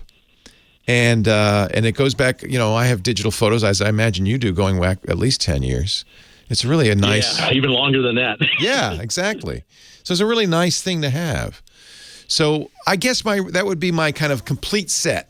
If you want to do it all together, get a nice desktop. The reason I like the iMac is because it comes with a very good 5K screen. But if you're going to get Dell, they have two levels of screens. They have the less expensive screens, which are fine, but the Dell also sells a higher quality monitor, and I would get a 27-inch or even bigger Ultra Sharp. That's their high-end monitor, because the screen for photos, that's the most important part. So I'm definitely open to iMac. Two of my kids use iPhone, so they're. I think you'd love the iMac. I think they're very similar to Windows, but I think for this particular use, an iMac using Apple's Photos and iCloud storage is a really good combination. It's almost foolproof. And boy, that screen is gorgeous. Leo Laporte, the tech guy. Yeah, I would look at a 5K. I'm sorry, I had to break for the ad, but I would look at a 5K iMac. I think that's if you're open to that. I think that's a nice choice. And then that way, Apple, it comes with, unlike, Windows Photos is not great. You'd have to buy a third-party photo management app. But Apple comes with Photos, which is excellent. And Apple's Photos does the face recognition and all that, too. In fact, Apple Photos, once you get all the photos in there, every once in a while I'll get a little movie to say, oh, you and Lisa in Paris. We went 3 or 4 times. And it does a little movie of all the visits. And it does this all automatically. And so, again, you're gonna cry.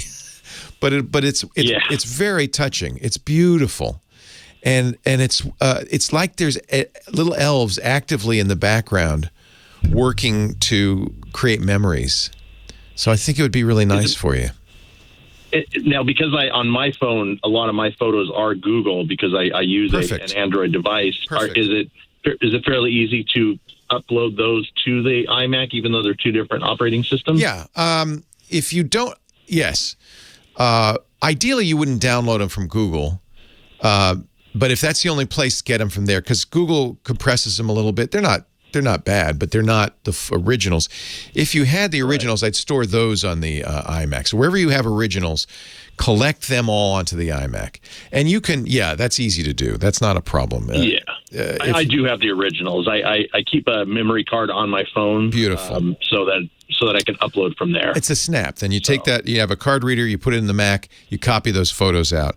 And the way you copy them is, and I do this now, I used to use a lot of different software. I just open Apple's Photos and say, import all those photos. It only imports ones you don't already have, so it eliminates that problem with lots of duplicates. Oh, okay. And then it builds it up, and it will build it by year. It'll build it by picture. So you can use the Google's photo categorization, and that's if you're already doing that. I love the Nest Hub with that. But Apple, the other way to do it, if you're doing all Apple, you get an Apple TV. It'll do a slideshow, same idea, on the Apple TV, and then you could have your TV in the living room. Now you're really going to cry. You can have the TV in the living room showing pictures and movies from memories. But it's great, and because you said you have kids. It's really nice once you get these on a cloud service, Google or Apple or whatever, you can share it with them. If they have iPhones, you can share the albums from iCloud, so they get access to them too. That's really the way to do it, if you ask me. I like that. I think I'm really going to seriously consider the iMac then. I would, yeah. Or if you want to save money, you can get a Mac Mini. The new Mac Minis have the new chip in them. They're really fast, and get just a nice display. Because the display is what makes the iMac nice. But you can get a nice display with a Mac Mini and save some money. Well, that's great. Thank you, Leo. I appreciate it. You're welcome. I'm sorry for your loss. That's hard. Thank you. I know I would be pretty broken up. But at least, I have pictures. Whenever Apple sends me a video, like your dinner's in New York with Lisa, I always share them with Lisa because it's so fun to see all the times we used to travel. The Tech Guy Podcast brought to you not just this week, but all year long, thank you, by LastPass. It's the password manager I've been using for 12 years. Steve Gibson, I was selling him so hard. I said, Steve, you got to get this, our security guy. I was stunned to look that his kind of complete breakdown of how LastPass works, because he got special access, was 10 years ago. That's when he started. He's still using it. That's pretty high praise for the best password manager out there. I've used it for 12 years. He's used it for 10. We've used LastPass Enterprise for our business for more than 6. That's important. Companies are facing some significant cybersecurity threats these days. You hear about ransomware. It just seems like every minute there's another company suffering millions of dollars in losses. And when you have employees who are no longer in the office, the risks go up, right? They're not protected. They're on their home network, sometimes using janky security, janky computers. You got to plan for this. You've got to mitigate this. And a solid cybersecurity strategy requires a solid identity and access management. And that's where LastPass comes in. LastPass is so crucial to protecting your business. I tell you, I thank my lucky stars once we sent employees home that they were already using LastPass. LastPass is more than 100 policies that you can implement to protect for extra protection. For instance, we use a number of them. We require two-factor. I think that's a really good one. We have minimum password requirements for the master password. So employees can't just use monkey 123. They have to use a strong password.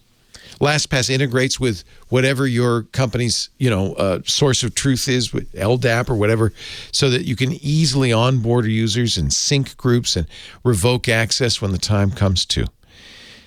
You can customize admin privileges, a very granular access privileges. So really, for instance, we've got folders for the accounting department, the business department, for the ops, for the studio engineers, and we can designate an administrator in any one of those groups. That admin only has admin access to that particular set of passwords or single sign-on. So you can delegate power to people without over-empowering them and risking the rest of your business. You'll have LastPass Reporting gives you security scores, dark web monitoring, so you can see real-time readouts of your own password hygiene and that of your employees. You can even send alerts. We've done this when credentials are at risk. You probably heard our caller on the show today who said, my LastPass password, they let me know that it had been compromised. That's great. And for every employee, you can see their password scores. You can see what shared accounts, what group memberships, how they're using it. And all of that is really important to protecting the integrity of your business. LastPass uses what's called a zero-knowledge model, the assumption that everybody has to verify who they are at all times, whether they're inside the network or out. And with single sign-on, many employees can go passwordless. There are 1,200 single sign-on apps LastPass supports. So strong encryption, local-only encryption, never decrypted off device. Your master password's never transmitted even to LastPass. Multi-factor authentication, not just fingerprint or face or even iris. Things like geolocation, IP address. All of this means your business is safe. Don't wait till the end of the year to get strong security. There's no better time than right now, because that attack's just waiting. LastPass.com/twit. LastPass.com/twit. Thank you, LastPass, because without them, I don't know if Twit would be here. They really were a backbone of everything we did this year. We are very, very grateful, and we encourage you to send them a signal saying, yeah, I like Twit, by using LastPass.com/twit. You'll be doing yourself a favor, too. LastPass.com/twit. And now back to the show. He's our traveling guy. Johnny Jet's here from JohnnyJet.com. Get his newsletter at JohnnyJet.com/newsletter. His podcast at JohnnyJet.com/podcast. Follow him on Twitter and Instagram. Johnny the Beard. I love it. Does Jack say Santa Claus when you walk into the room? He's getting close. He will not let me shave it. My wife is like, you better shave it Christmas morning. Because he wants me to look like Santa Claus. You look so cute. It's getting Why there, would but you shave it? You look great. I was thinking I won't shave it until I get on my first flight. That's a good idea. After COVID. That's my COVID beard.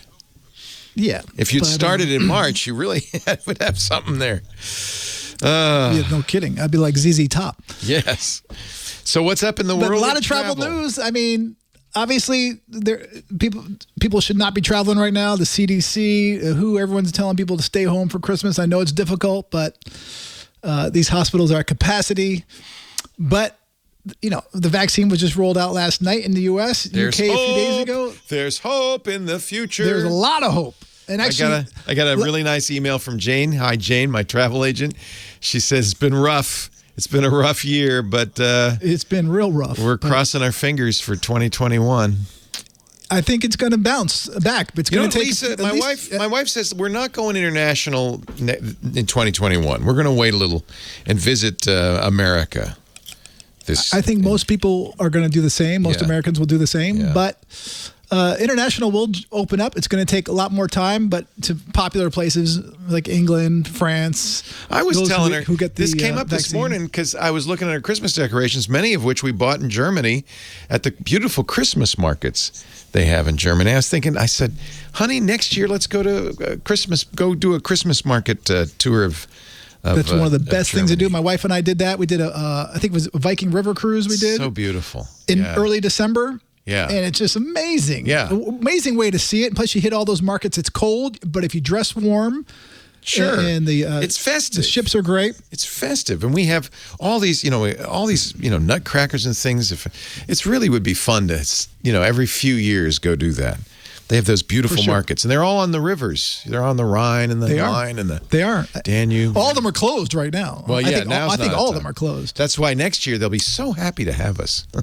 They will be packed. I mean, and let's hope. And that was my good news, by the way. Last week, I was going to say something that the spokesperson from the WHO said. You know what? They really see, at least from like the second quarter, that travel is going to bounce back. Yeah. The first quarter is going to be rough, but it's going to start looking a lot better. So, people can start planning their tickets. Some good news. Well, first of all, anyone who wants to go to Hawaii, which everyone wants to, they're actually giving away a free round trip if you're willing to work there at least 30 days or more remote. We have friends who moved to Barbados for the year. I guess Hawaii's kind of getting in on this. Well, Barbados started this whole trend. And other people are picking up this one with Hawaii where they'll give you a free round trip. They're only allowing 50 people, and it's a program called Movers and Shakas. I just put it in the chat room. I tweeted it out. You can see all the facts, but you have to apply before December 15th.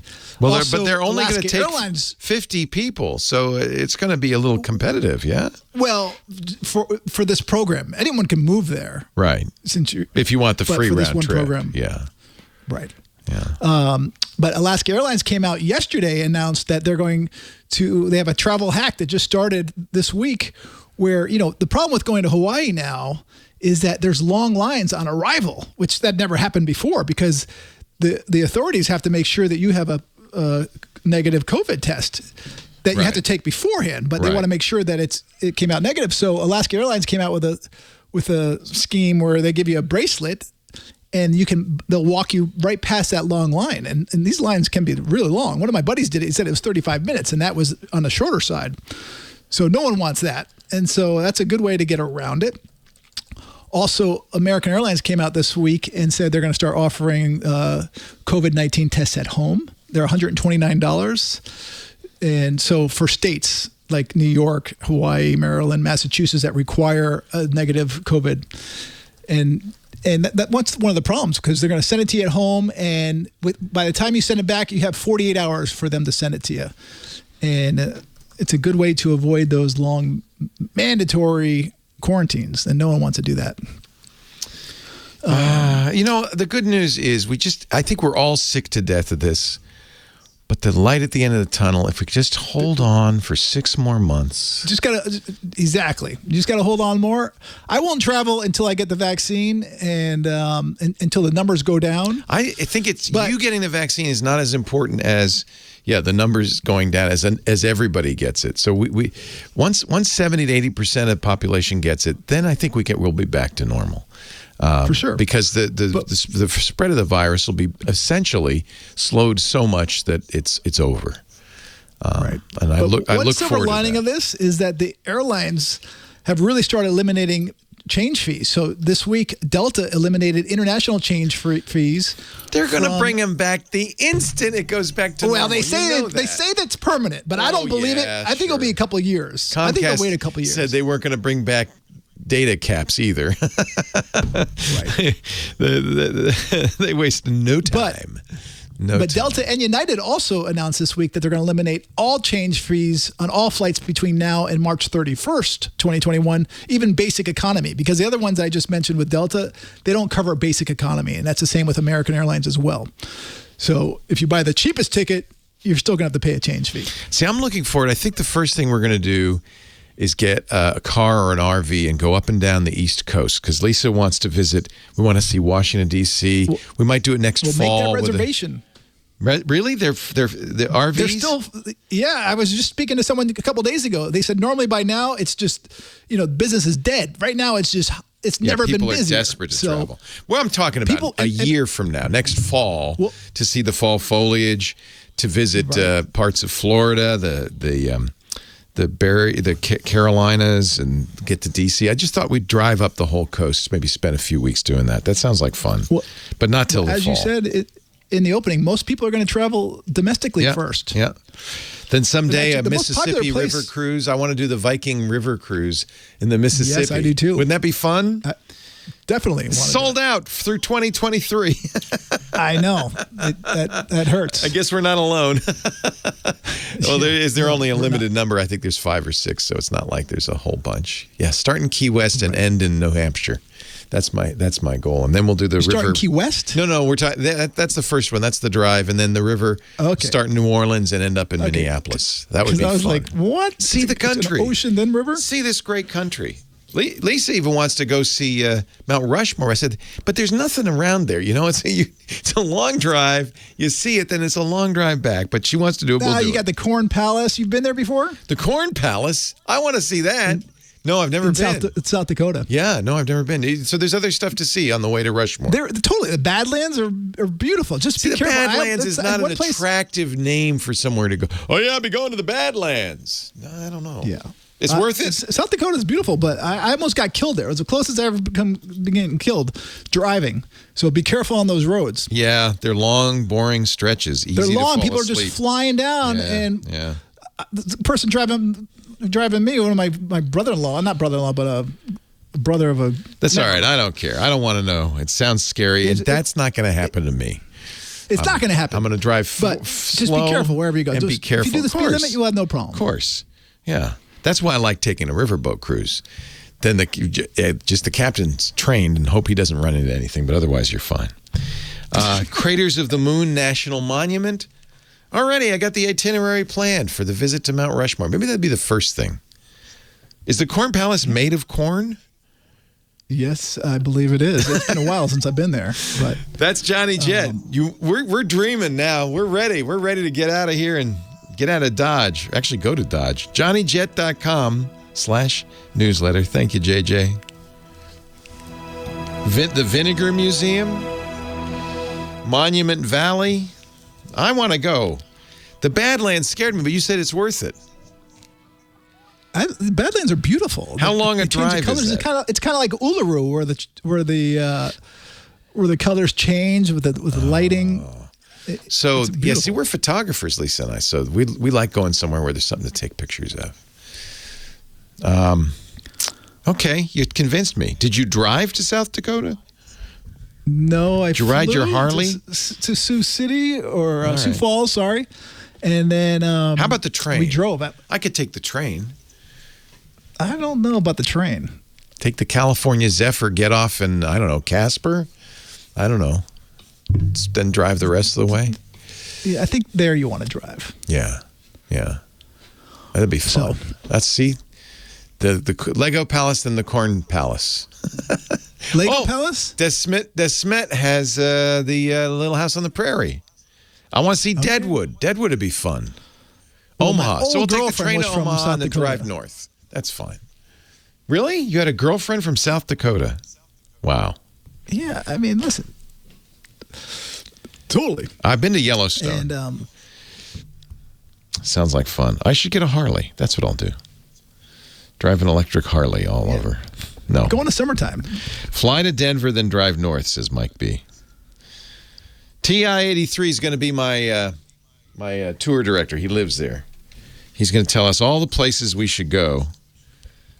That sounds like fun. Totally. Yep. It would be a great road trip. And I would go down to Iowa. Check out the fields in Iowa. And actually, they're playing a big baseball game this year. That was supposed to be last year. They postponed it. Oh, in the Yankees versus the White Sox. In the If You Build It, They Will Come Field of Dreams? In the Field of Dreams, yep. Oh, that'd be fun. Only 8,000 people will be at that game. Oh, that would be so much fun. I hope to be one of them. So there's a request next week. Talk about private rail car travel. Private rail car travel? That sounds expensive. Right. It is. I've done some of it. Have you? Well, that'd be fun. I love trains. I'm excited. We should talk about the fact that they're going to build a special train in, what is it, Red Rocks, Moab, somewhere. There's going to be a new train. Is it Virgin's doing it? I don't know who's doing it. I think it's Virgin. In Florida? No, in the southwest. Sedona to Red Rocks, something like that. Right. Yeah. It's a overnight, but you don't sleep on the train. You get out and you stay in a hotel. Amtrak.com/privately owned rail cars. You know, Bill Gates did that one year. In fact, Bill would do every year, he would do some weird thing where he'd invite the smartest people he'd know. And one year it was a railroad car. He had a private car. And were you invited? No. A friend was, though. Yeah. I would be intimidated because one of the deals is each night a different family invited has to do a presentation to the assembled. And it's all the smartest people in the world. I would not go. Yeah. I would just say, nope, not going to do it. I won't be invited. I'm not smart enough. Thank you, Johnny. All right, take care. Stay safe. Don on the line from Dana Point. Hey, Don, Leo Laporte, the tech guy. Hi, I have a Samsung Note 8. I installed Microsoft Authenticator on it, and it worked fine until they changed the default to the locked position. Problem is that I want to utilize it, and it asked for the code, but there was no code available on it. Oh, so yeah. Authenticator is weird with Microsoft. It's a weird thing. Go ahead. What happened? But here's what I did. Yeah. I eventually uninstalled it, and when I attempted to reinstall it from the Play Store, the only option was open, not install. Oh, interesting. Now, after touching the Authenticator icon, it shows me the 2-digit number, which I wanted to have originally. Right. But now it is giving me grief when it wants me to. It's expired by now. You know, you only have a limited amount of time to use it. And it's not accepting my password. Yeah. Is there any area, I know we're not going to fix this probably today. We can fix it. Is there any place I can go to research this to find out what's going on? Here's what I would do. Clearly, it's not uninstalled. You know, it sounds like because you had a pending authentication, the install either failed or some of it was left behind. On the Samsung, go into your settings, and there'll be settings for apps, and you'll be able to see all the apps, and you should still see Microsoft Authenticator. Remove it from there, but also clear the data cache. So there are additional buttons available if you go through the settings to not only uninstall an app, but clear the cache so that there's nothing left. You want to remove all traces of that app and start over from scratch. And I think if you start over from scratch, you'll be fine. You're using Authenticator to log into a Microsoft product, whether it's Windows or Office. Is that correct? Yes. Yeah. So I think probably because there was a pending notification, it wasn't fully removed, but you can do that, and I would recommend doing that like thoroughly in the settings. And you'll see when you get there, there's remove app or delete app, but there's also delete all the cached information. You want to make it like that app never existed. And then if you reinstall it, you'll go through the same process. You'll have to log into your Microsoft account. You'll have to prove that it's you somehow. Once you've done that, you also want to go in the settings for Authenticator and say, use my fingerprint reader for authentication. That'll simplify things. And then from then on, it should work. Authenticator is not like the Google Authenticator where, I mean, it does have this feature. It generates 6-digit numbers. But when you said the 2-digit, I know and I actually like this. This is a technology they sometimes call single sign-on, where when you open up Windows or you're installing Office, it says, okay, now get your authenticator, get your phone, and we're going to send and look for the number 83, and you tap that, and now it proves that you are you. That's a very nice, easy feature, much easier than passwords. But, yeah, I think it sounds like you're stuck in a little bit of a loop. So get rid of every trace of it first. Okay, I'll do that. One last question. Sure. Dash lane versus Lastpass. Any comments about one versus the other? I should mention LastPass is a sponsor, but Dashlane, LastPass, 1Password, Bitwarden, KeyPass, that's 5, and there's probably 10 times more than that. Those are all password managers. Use the one you like. Any password manager is better than no password manager. It will save you a lot of headaches. You don't have to remember these crazy passwords. They'll generate passwords for you. They'll tell you, all of them have security checkups. It'll say, oh, you've been reusing this password. I like LastPass. I've been using that for a dozen years. Probably force a habit. But Dashlane's fine. It's a nice, I would also look at, if you're looking at them, look at 1Password. Consumer Reports picked 1Password. PC Magazine picked LastPass as best of. I think either one of them is probably the two best you could choose from. Dashlane's nice. It's fine. If you already have it, No, I don't. I used to have LastPass. They sent me an email that said my master password had been found on a list of. Yeesh. And I'm not sure how that happened. They froze my account, and I could never get back into it again. So they're trying to protect you because, of course, once your master password is released, and it's probably not that they found out your master password, but that was a commonly used password or something like that. And so that I was using a phrase, which is really puzzling to me, a combination of phrase and numbers and special. That's pretty good. That's pretty good. That's what I use. The thing to remember about phrases is... I don't know what happened, but anyway, I could never get it back in again, and they couldn't help me. So I'm finally having to delete the whole thing and start all over again. Man, that's awful. Yeah, I'm not real Okay, that's a good reason not to use LastPass. Well, apparently they have a new authenticator way now with biology. Biometrics, yeah. Yeah, if I'd had that back then, right, which they didn't, right, then that would have simplified things. Okay, all right, thank you very much. You're welcome. My pleasure. A password manager, whatever one you use, is better. Actually, Apple now, if you only use Apple stuff, if you only use Safari and iOS and Mac OS and iPad OS, Apple's basically duplicated the functionality of a password manager, and they've built it into the operating system. That's a good way to go. I love LastPass. We use it as a business. We use it. I use it personally, and I've used it since it came out 12 years ago. But it's probably a good idea to make a backup copy of your passwords, no matter what password manager you're using. Remember that copy is no longer encrypted, so put it somewhere super safe, like, on a USB key that you save somewhere in the drawer somewhere or something like that. But it's probably a good idea in case something goes wrong that you have all your passwords. It's the same thing with any backup. You want to have multiple copies of things. And so you're putting all your passwords in this password vault. Keep a copy of it. 1Password and Bitwarden both have a file that you can, because they allow you to host your own password file. So they have a way of having the password file and putting that away somewhere. LastPass does not, to my knowledge, but they do have a full export. And so I would export periodically export all your passwords. I do this and store it somewhere really safe because that's not encrypted anymore. But that way you've at least got a backup if something goes wrong. Password manager, the idea is it generates the passwords so they're completely impervious to any brute force attack, and then stores them, because any good password you can't remember. People sometimes talk about passphrases. I kind of blame Randall Munroe. He has a cartoon called XKCD in which I call it the horse stapler cartoon. He kind of sings the praises of word passwords. They're not good. He's wrong.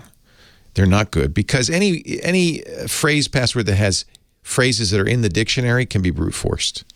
They're not as strong as what you really want, which is something that looks like gobbledygook. You want a completely random assortment of upper and lowercase letters, numbers, and punctuation marks. And you want to make it as long as you can. Now, I know a lot of sites will limit you in that regard.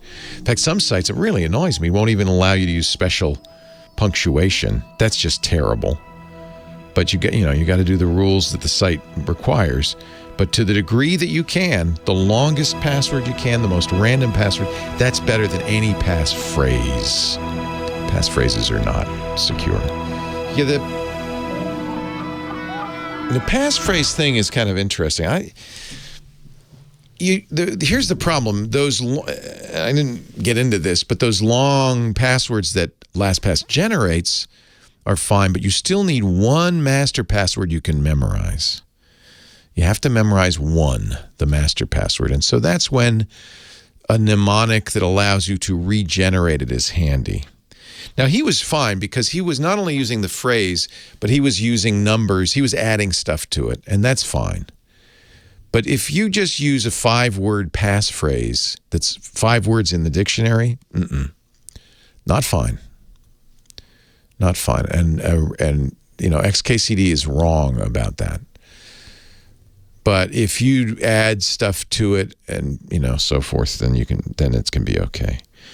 I guess the master password, what I've said in the past, and this is you need some way that you can generate it in your head. So that's why if you're going to use a passphrase, don't use the whole word. Just use the first 2 letters, for instance. Mix it up. You don't want it something that you can look at it and go, oh, I get it. I know what that is. So mix it up.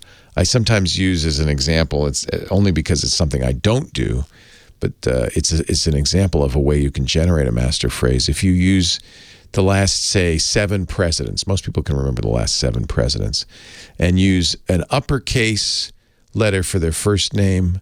If they're a Democrat, a lowercase letter for their first name. If they're a Republican, so you do the first name, and let's say how many years they served in office. Something like that. It's going to look random. It's going to be relatively random. It's going to certainly be hard to brute force, but it's something you can recreate. Maybe it'll be hard, but you can recreate it.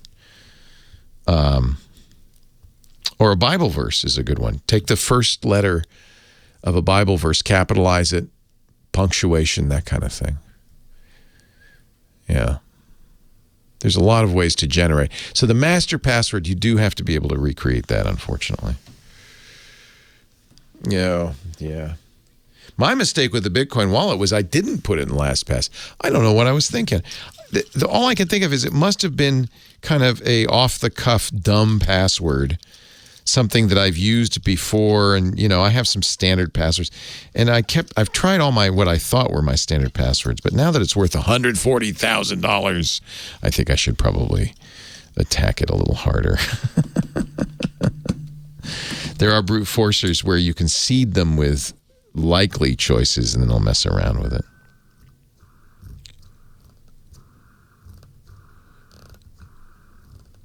Yeah, that's a pretty good search space, David Dam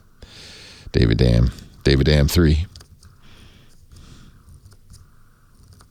It's probably Monkey 123 or something. Because remember, when I made that wallet, Bitcoin was worth pennies. It was worth a couple of bucks. Now, you think I used a trick that involved the presidents? Because if that's what I did, then I can recreate that. I should try that. You know what? If I unlock it, Uncle Bick, you get 1/10 of a Bitcoin.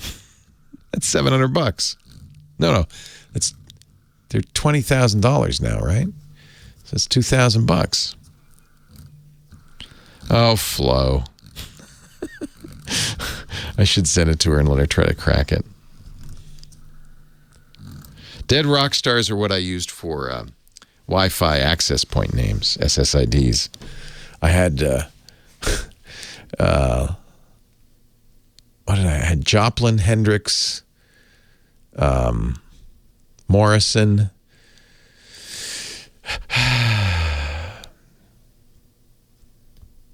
But now what I do is I let Michael choose it. So our SSID was chosen by Michael.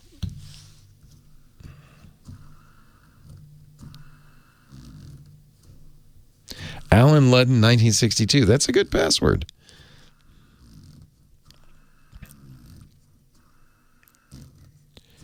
Yeah, you can't use good presidents' names, that's for sure. It's too short a password. Yeah, I should, Mike, I've never done that. I should really do that.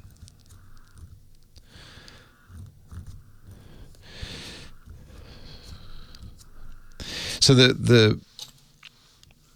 if you're using a password to log into a website or unlock an app, the level of security is lower on that because in almost every case they have a limited number of retries. They slow the retries down.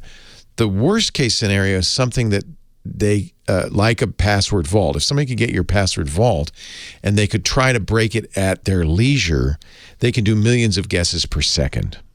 At that point, then you're in trouble. But so a lot of times they talk about, how fast brute forcing works. But that's not the case in the most common cases, if you had my Bitcoin wallet, you could try to brute force it very rapidly. But logging into a websites don't let you do more than one guess a second, and usually they'll time out after you try too many. So, passware. All right, I'll try it. It'd be well worth it. You know what? I'll do it on my M1, right? That'd be faster, right?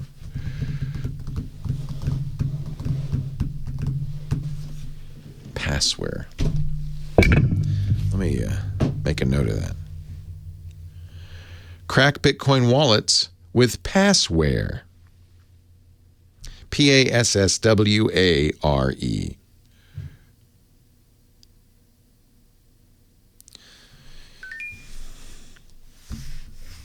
Oh, it's expensive. Can you try it and then if it cracks it, then pay them? That sucks. It's expensive. Apparently this is a common problem, isn't it?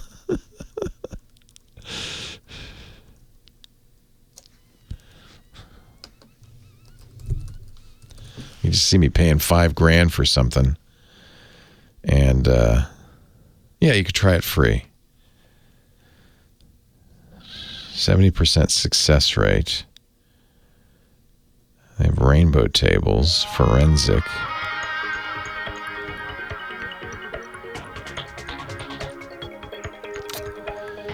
Compare editions. I need one that does Bitcoin crypto wallets. I need the kit forensic. Ooh, it's $1,095. Forget it. Well, hey, how are you today? Leo Laporte here, the tech guy. Time to talk about computers, the internet, home theater, digital photography, smartphones, smartwatches, passwords, password wallets. Every time the subject of passwords comes up, the chat room reminds me of a painful topic, which is that I have a Bitcoin wallet with something more than 7 Bitcoins in it that I can't unlock because I forgot my password. This is why you need a good password. No big deal. When I made the wallet, Bitcoin was, 20 cents a Bitcoin. It would be $1.40 in there.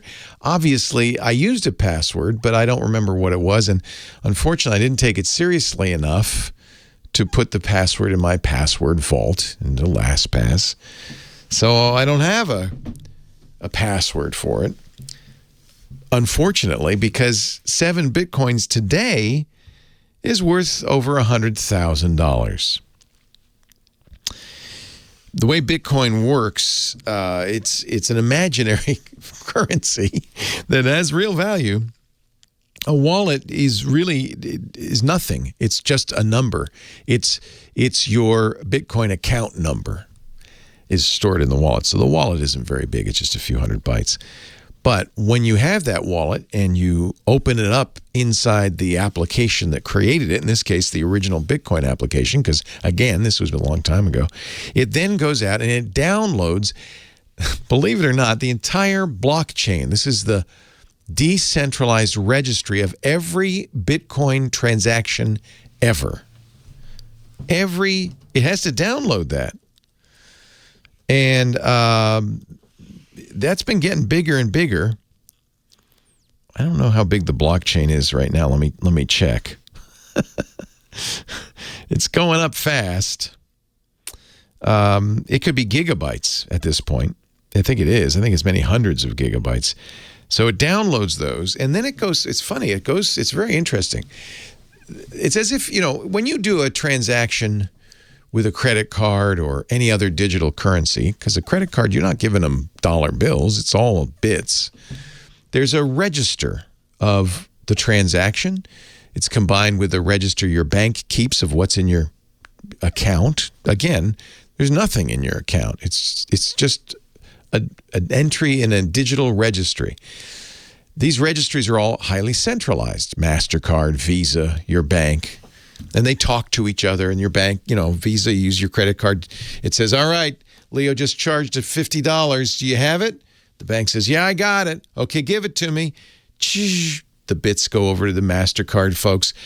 The bank reduces the amount of your balance by $50. The MasterCard folks then pass it along to the merchant. But all of that's bits. Just like Bitcoin, all of it's imaginary.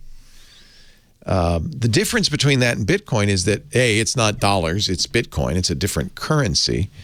It's not a government-backed currency. But most importantly, the difference is the register of who's got what is not kept by a bank or a credit card company. It's kept by every single person who uses Bitcoin. That's the so-called blockchain. So every single person who's using Bitcoin has to have a copy of that blockchain. Because then you go through it and you say, well, here's my number. And that's how I know how much Bitcoin I have. It goes through the blockchain and says, well, based on all the transactions going back to the very first Bitcoin transaction to the very most recent one yesterday or today or last hour or 5 seconds ago, you have this much Bitcoin. That's every transaction's in there. Not only every transaction that you ever made, but every transaction everybody ever made. What? Wow. You can see one problem right now.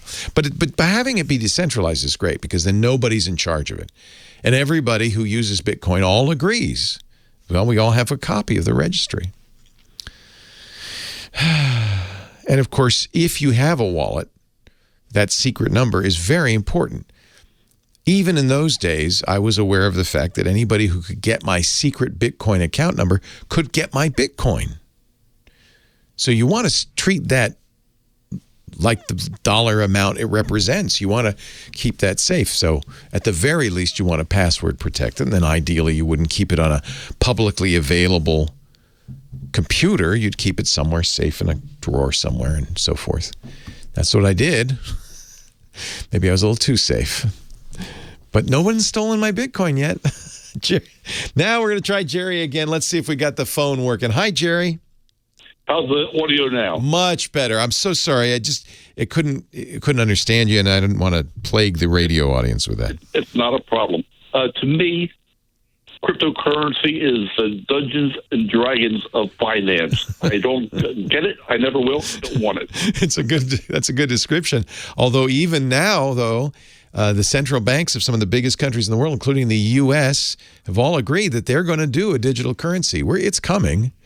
But I think there's a big difference between a government-backed currency and nobody-backed currency, and that's the big difference right there. They're all imaginary, you understand. Okay, my problem. Leo, I upgraded. I had to buy a new phone. I went from Android 6 to Android 10. Good. A big learning curve there. Yes. And I'm using the same app from the old phone on the new phone. Okay. And I use it for streaming radio stations. And I have it in playlist, I have favorites. And I have everything in there. But like I said, I've been using it for many years. I get one morning, and the station has been removed from my playlist. That's very frustrating. Now, let me ask you, did this app tie back to a website like radio.com or any site like that? It might use it, but no, it's XIIA, it's like the Pro or something like that. So XIAA was the name of the app. XIAA Live. I'm looking at it. Yeah. Yeah. Right. It's okay. Free too. You can put your own URL on there and get any kind of station almost. Yeah. That's really nice. Yeah. $5. There's a free version.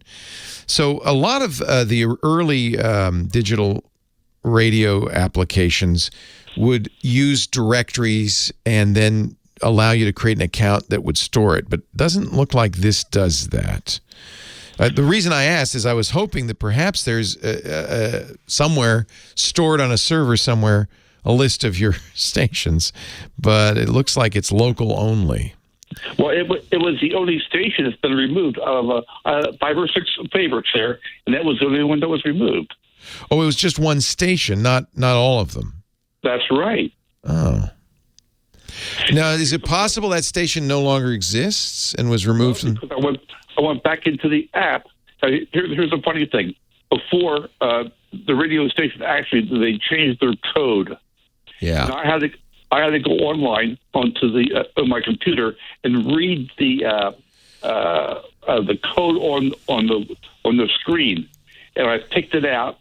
It was maybe like 20 or 30 characters. Yeah, by hand. Yeah. I sent it to my phone, and I got the station back. Good. Yeah, I was able to pick out the station, and I've had it for 3-4 years. And every now and then they change their URL. Yeah, that's not unusual. Yeah. Right. Yeah. But so after that, after my station got removed, I went back into my app again, and they already have it listed. So I was able to download it, but I didn't have to go through the whole bunch of rigmarole. Oh, that's good. Yeah, if it's in their directory, that makes it a lot easier, and that's how you usually do it. What the rigmarole is the URL. Just like yahoo.com is a URL, but the long URL that represents the stream of audio is usually lengthy and hard to type in. We have one for our audio stream, for instance. Yeah. It wasn't easy finding it either, tell you that much. Yeah, I know. That's kind of a failing in this whole system. So what's the question? Well, my question is, how is it possible that that one station got removed from my favorites list? Well, it could very well have been that XIAA did it because the location changed. So, I don't know how XIAA Live works, except that I could easily see an application like that checking periodically to make sure the streams you have saved are still active. And as soon as they're not active, just removing it, saying, well, because that's one thing we know about internet radio stations. They come and they go. It's not like, the station you're listening to right now, that's pretty solid. That's FCC licensed. That frequency, occasionally frequencies move, but not without a lot of rigmarole, fanfare, and announcements. And generally, they don't move at all. If your station is right here, it's going to stay right here as long as that station stays in business. But internet, as you know, internet radio is much more fragile. So I'm only guessing, but perhaps XIAA pruned it because it had moved its location. What it should do is maybe you send a note to the developer and say, look, if you're going to remove stations, would you just leave a bookmark there saying, K-Rock has moved. I don't know where it is now, but you might want to go out and find it. So at least you know what happened to that directory entry. Then there are all perhaps a lot of other causes. You moved phones, you changed operating systems dramatically. It could be that the place that the data was stored on the original phone wasn't fully copied over, although that seems unlikely because everything else was there. So, this is called the impermanence of digital. We were talking at the very beginning of the show how physical media is disappearing. Even movie houses are eventually disappearing, and everything's coming in over the internet, over a stream, all of which is more convenient, but you've actually come up with the downside of it. It's also more ephemeral. If you have a book, if you buy a book, that book is going to stay there unless you lose it or burn it or do something with it. That is a physical thing. It's not impermanent. But whether it's Bitcoin or Kindle books or streaming music or the movie that you just bought from iTunes, it's just bits. And the only thing that keeps that bit accurate is the originating company maintaining it on their servers at the same location. If an internet radio station moves, in effect, it's moved locations, it's gone. Or if it's your Bitcoin in a wallet that you can't open, it's gone. That's the negative, the downside of everything being digital. Jerry, I don't know why it happened or how it happened. I'm glad you were able to get it back, and it's probably something everybody should pay attention to. Maybe back it up. Backup's important, isn't it? Now we see there's many things we need to back up. I made the right choice. I backed up my Bitcoin wallet. I have it. I left out one critical part of the backup. I didn't back up the password. That's why a password vault is a very useful tool. Leo, why didn't you use that? That's a $140,000 mistake.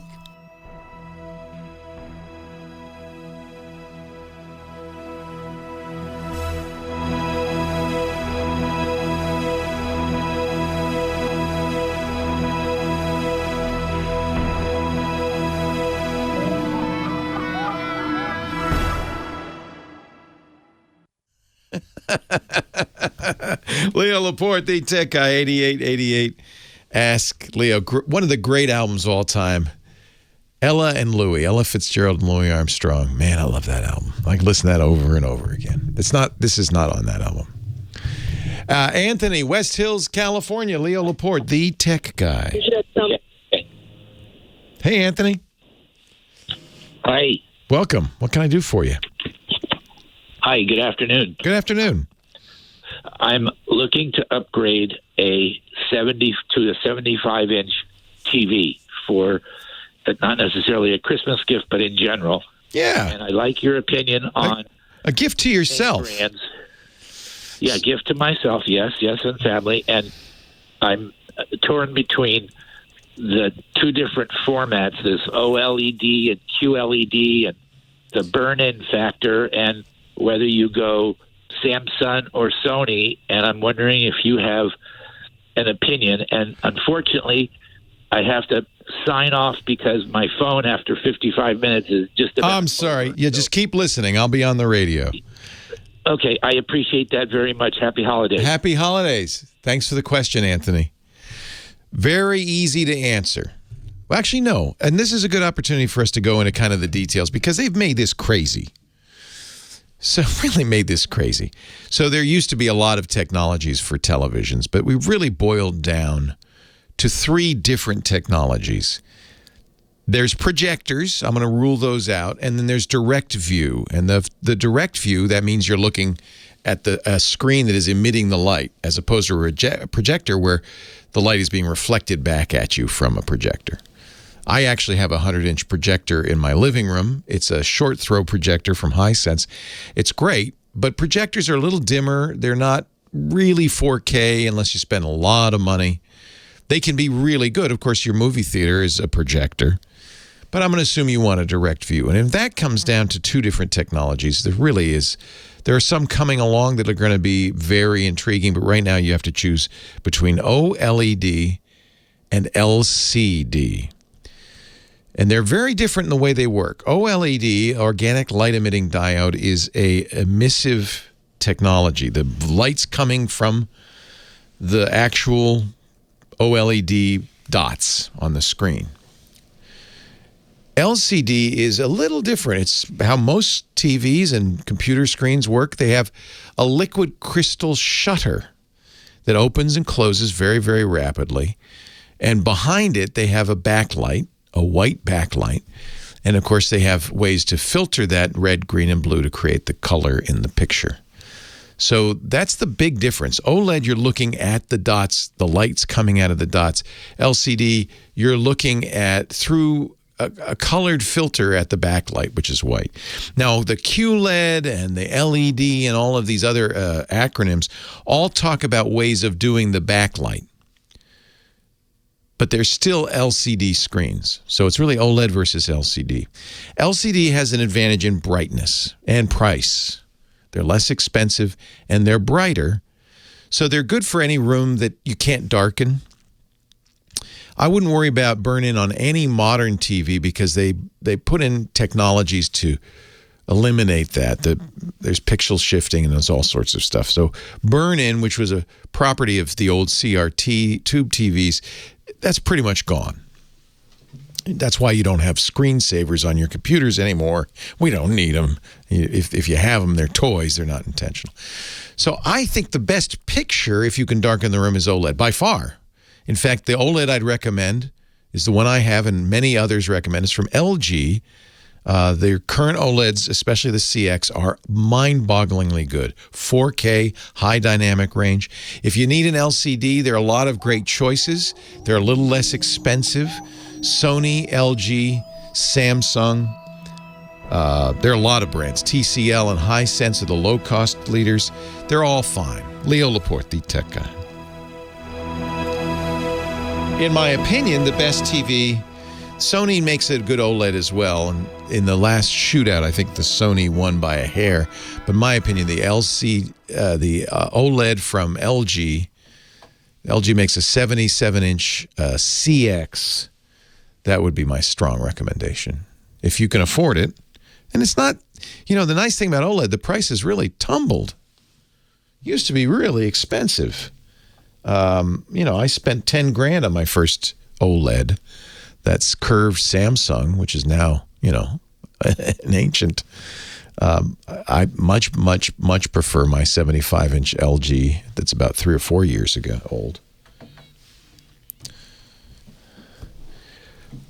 Yeah, the Sony X950 or 900 would be the best LCD because it's doing, as you say, Edmonton Oiler guy, full array local dimming. So it's got the best kind of backlight. I've had OLED screens now for 7 years, no burn-in on any of them. The future is micro LED, but they're not affordable yet. As we mentioned, Samsung has released a 110-inch micro LED super screen for a whopping $156,000. But those are going to drop fast, and I think the prices on those are going to make those the choice in a few years. OLED is amazing. It's 4K, high dynamic range. The blacks are pitch black. It really is the best. Not even any question. Even in a not fully darkened room, it's the best. Although, if you can, then it's you're going to have the best quality of anything out there right now. So short answer: LG CX, if you can afford it. All the LG panels are the same. In fact, many other companies use LG panels. It's really the circuitry behind them.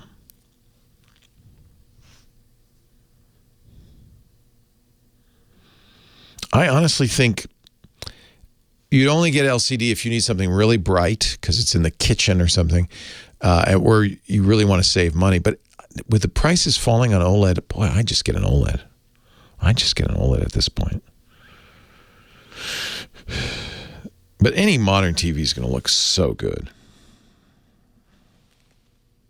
He's the great Charlie Pride. Sad story because, of course, he passed away today of COVID-19. Married for 64 years to that angel he kissed every morning, Rosine. Charlie Pride. Leo Laporte, the tech guy. On we go with the show. Jack from Huntington Beach, California. Hi, Jack. Hi, Leo. How are you today? I'm very well. How are you? Good. You helped me maybe a year and a half ago with my kids' laptops. Nice. Apple. I hope it worked out. Do you remember that i5 versus i7? I do, yeah. Yeah.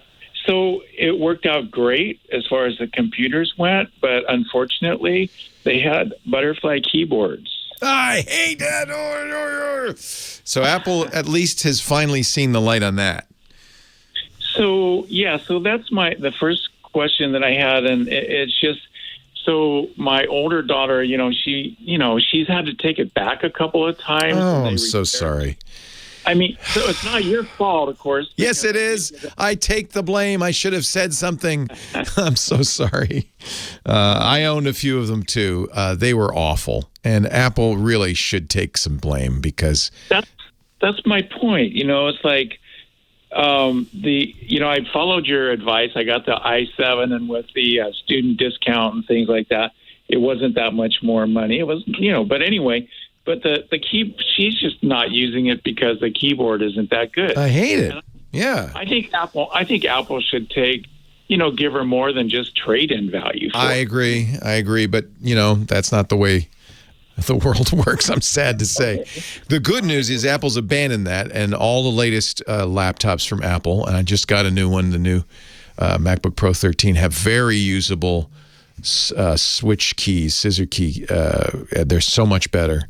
Okay. We will look back and say, oh, what a mistake Apple made. And they stuck by it for the longest time. So they won't do anything in addition to other than just their... Well, they'll fix it. That's the good news is they understand they made a lemon. And so even out of warranty, they're pretty good about fixing them. Okay. But you're stuck with it. And if you don't like to type on it, the best thing to do is she should get an external keyboard and use that. Uh-huh. Okay. Well, then I'll just we'll trade it in, and if she's going to get a 16-inch, she should wait on the 16. The new 16s will come with the M1 chip, and that'll be in the spring. What I would do at this point is get her a MacBook Air. It's $1,000, so it's inexpensive. She'll be very happy with it. We don't have to worry about i5 versus i7 anymore. Apple's putting their own chips in them, and they beat the pants off the i7. Okay. And you said get her what? Just the MacBook Air, which is a great student laptop. It's thin, it's light, and all three of the Macs they're selling are the same chip these days. The MacBook Air is $999. And she's considering an iPad. iPad's a good choice, too. It's just different. It's an iPad. Eventually, I think there'll be less of a distinction. Already, the new Macintoshes can run iPad software natively. It's the same kind of chip. So as time goes by, I think more and more iPad apps will start showing up on Mac OS. So would you recommend an iPad Pro or? Well, how much do you want to spend? They're very expensive. Money's not as big of an issue. Okay. And she's going to use it as a student? No, she's now graduated, which I wanted to tell you. The oldest one got a degree in computer engineering. Nice. And then she got a master's in technology management. So I'm proud of her. Good for her. Oh, man. And you know what's good is she has a job. Even better. Nowadays, that's, my kids, recent graduates, both, a little tough, a little struggle to get that job. They're getting gigs here and there. It's tough. It's a tough time. Oh, it is. So you should be very proud of her. If money's no object, I actually, right now what I would get is the most recent iPad, which is the iPad Air, because it has the newest, most speedy chip in it. The Pros are nice, but they're a little superannuated at this point. They're a couple of years old, and I think we're going to see new Pros this spring. So if you can hold off a few months, get for a nice holiday gift would be the MacBook Air.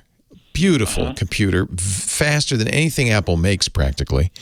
And then an iPad, when the new iPads come out in the spring, would probably be a good choice. That's exactly what I'll do, and that's really helpful. Right. Okay, the second part of my question has to do with when I was looking at Apple products previously, they had, everybody, I guess, with Wi-Fi 6, they go to AX, but Apple was saying they were using AY.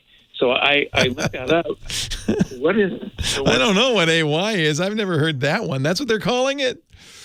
Well, they did, 3-4 months ago, and I thought, oh no, do they have a different kind of, Wi-Fi kind of thing? So I did Google it. It's 803.11a. It's the Fonzie Wi-Fi.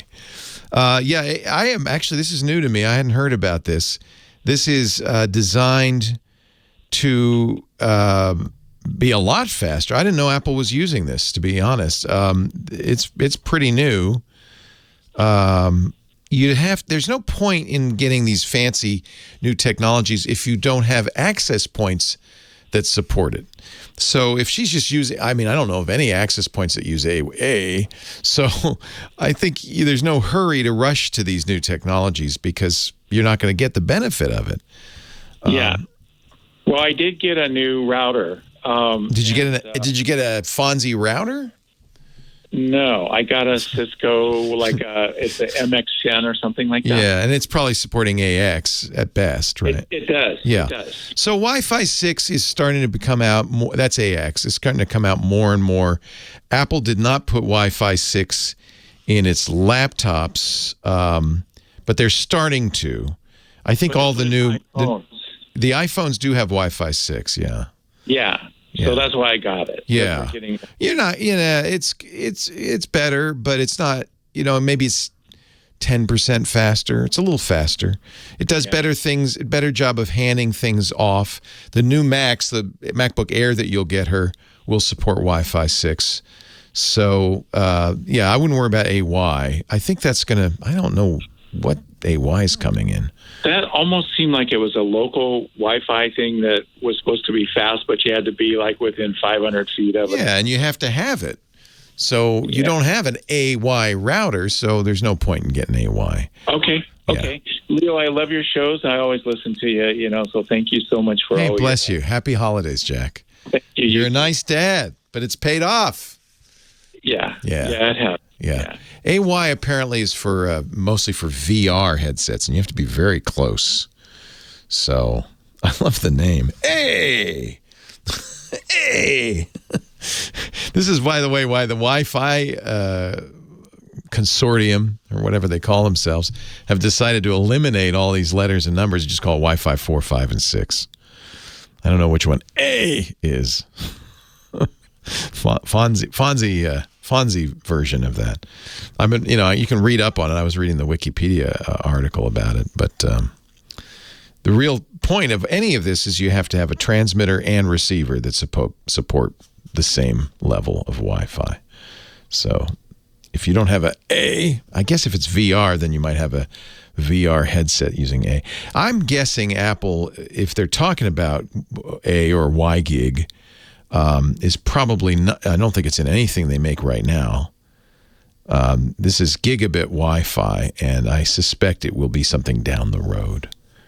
And there's no point in worrying about it unless you have a router. Leo Laporte, the tech guy. Guess who's coming up? Dick DeBartolo, Mad's maddest writer. We call him our gizmo wizard because he's got such great gizmos in his bag. We'll see what he's got for us next.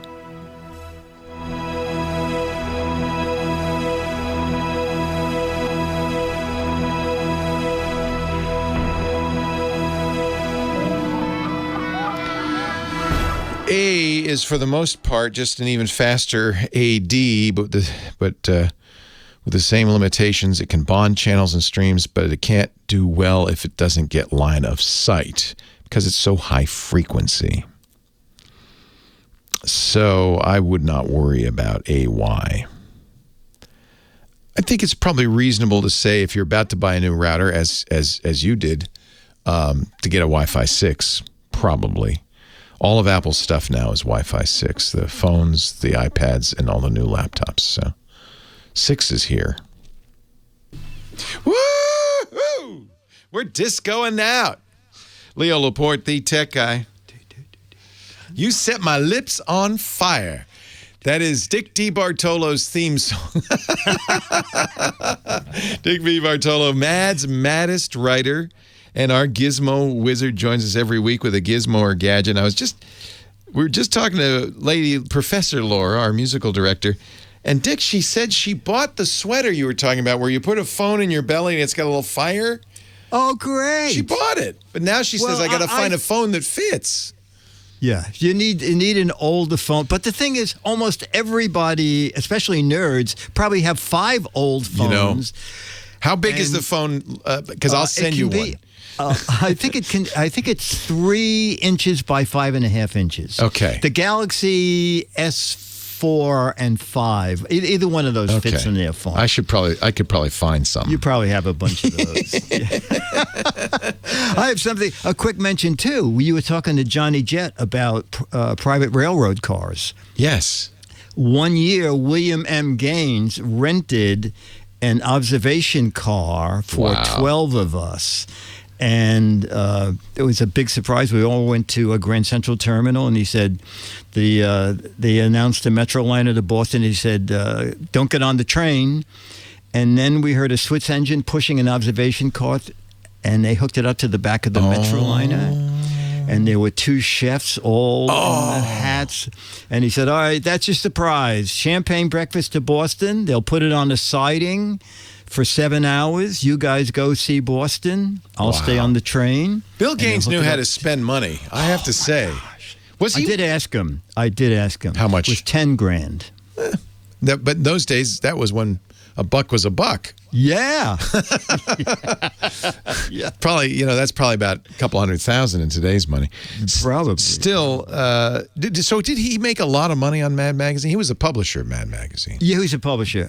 He did very well. Very well. But all these side things, he never billed. I said, how do you equate this with me? He said, if it's 100% Mad, it's a tax write-off. If I do these frivolous things, it's not a tax. I think a good boss does that, though, takes care of his employees, because the money that's being generated is being generated by people like you doing their work. Now, of course, you're getting paid for it, but it's nice to get these little side benefits, I think. Well, you took us on the you took Dennis and I on the wine train. On the wine train. It is not quite as good. No, that's right. Well, we liked it. Neither one of us whined. No whining on the wine train. No whining on. No. Nice. So what do you got for us this week? I have a fun thing, Leo. It is, if you live in a small apartment, it's great for this time of the year. It is the mini LED fireplace. Okay? It is tiny. Okay? This is beloved by New Yorkers everywhere because they have mini LED apartments. Exactly. And I have already bought 5 of them, okay? As soon as I sent one to Dennis, he said, I love this so much. Can you buy me another one as a spare? And how many are these? I mean, they're 11 and a half inches by 8 inches high. So it's the size of a sheet of paper. Yeah, exactly. That's about right. And the fire looks pretty decent. And also, there's a link on my website. I thought, I need the sound of a crackling fire in the background. Yeah. So I found a 3-hour YouTube video. If you don't have the money to buy the fireplace, which is only $15, you can just watch the fireplace on your phone. I put the link to that. Yeah. Well, we do that. I mean, I have a big screen monitor right behind me. I put the fire in there. And there's some psychology because it feels warm and it's cozy. It does. Yeah. And so it can be battery operated with 3 AA batteries, which doesn't come with it, but it terminates in a USB cable. So you can run it from your computer. I ran it out in the hall just for laughs from an external battery charger. Did you just leave it there? Did people like the fire department I just put it up. People would come in and go, why do they have a miniature fire on a table in the So if you had a tablet like an iPad, just running that YouTube video would look exactly the same. Right? Yes, that is exactly right. Yeah, exactly right. Yeah. Exactly right. That's cool, though. Yeah. And how much also, is it? $15. It's cheaper than an iPad. Yeah. So what do you put it? Where did Dennis put it? Like, is there a place where he could put the fireplace? You know what? He had an old-fashioned electric fireplace with a fake fire that burned out. Yeah. And it just fit inside that. So he is thrilled with it. I remember visiting Steve Martin. And Steve, I hope you don't mind if I tell this story. But he said he's kind of as you know, he's kind of a gadget freak. He said, Leo, come here. Look at my fireplace. And he has, I don't understand it. He's, nowadays, most apartments, you can't have a fireplace anymore, right? I'm sure they're banned all over New York. But he's got what was a fireplace. And he's got a log. It looks like a log. And it does the same fake fire, but it even has fake smoke. He says, "Oh my gosh! You have to put some water in it, and it makes." So it's not completely realistic, but it's cute. It's cute. Exactly. and, if you ever washed wool socks and they shrank, you could hang tiny little socks. That's a good idea. On this to warm by the fireplace. fire. Right. Yes. For Santa, if you have a tiny little Santa who comes. I'm sure Steve will want to get a few of these to scatter about the apartment. Where can we find these? Go to gizwiz.biz. That's Dick's website, gizwiz.biz. There's a button there that says the GizWiz visits the tech guy. Click that button, and then everything Dick mentions on the show, it all ends up there. You can go back in time and see some old ones. And if you're going to buy it, click the Amazon link, because then Dick gets $1 or whatever for affiliate fees, which help defray the cost of the website. It also defrays the cost of the very expensive What the Heck Is It contest. First, he has to get a gadget. Then he has to bring in a team of professional photographers to light it and shoot it so that it's tough. I know. And then lug them to the post office and mail them first class. Yes, autographed copies. He's got to, by hand, with his own hand, sign, what is it, 18 of these? Oh, my God. 18 of them, yeah. Holy cow. Sign those, and then so there are 6 for the best right answer and 12 for the best wrong answer. And of course, if there's more than those answers, and which there almost always are, there'll be a drawing. But you can find out all about it at his website. And it goes through the end of the month, so you have a couple more weeks to get yourself an autographed copy of Mad Magazine, which is the best gift any boy or girl could ever hope for. I was telling Dick that nowadays kids, I think, get their cultural education from TikTok and Snapchat and memes. But when I was a young man, it was Mad Magazine, man. That's how I learned about everything, including all the movies I was too young to go see. I would read your parodies, Dick DeBartolo, and I would learn all about them.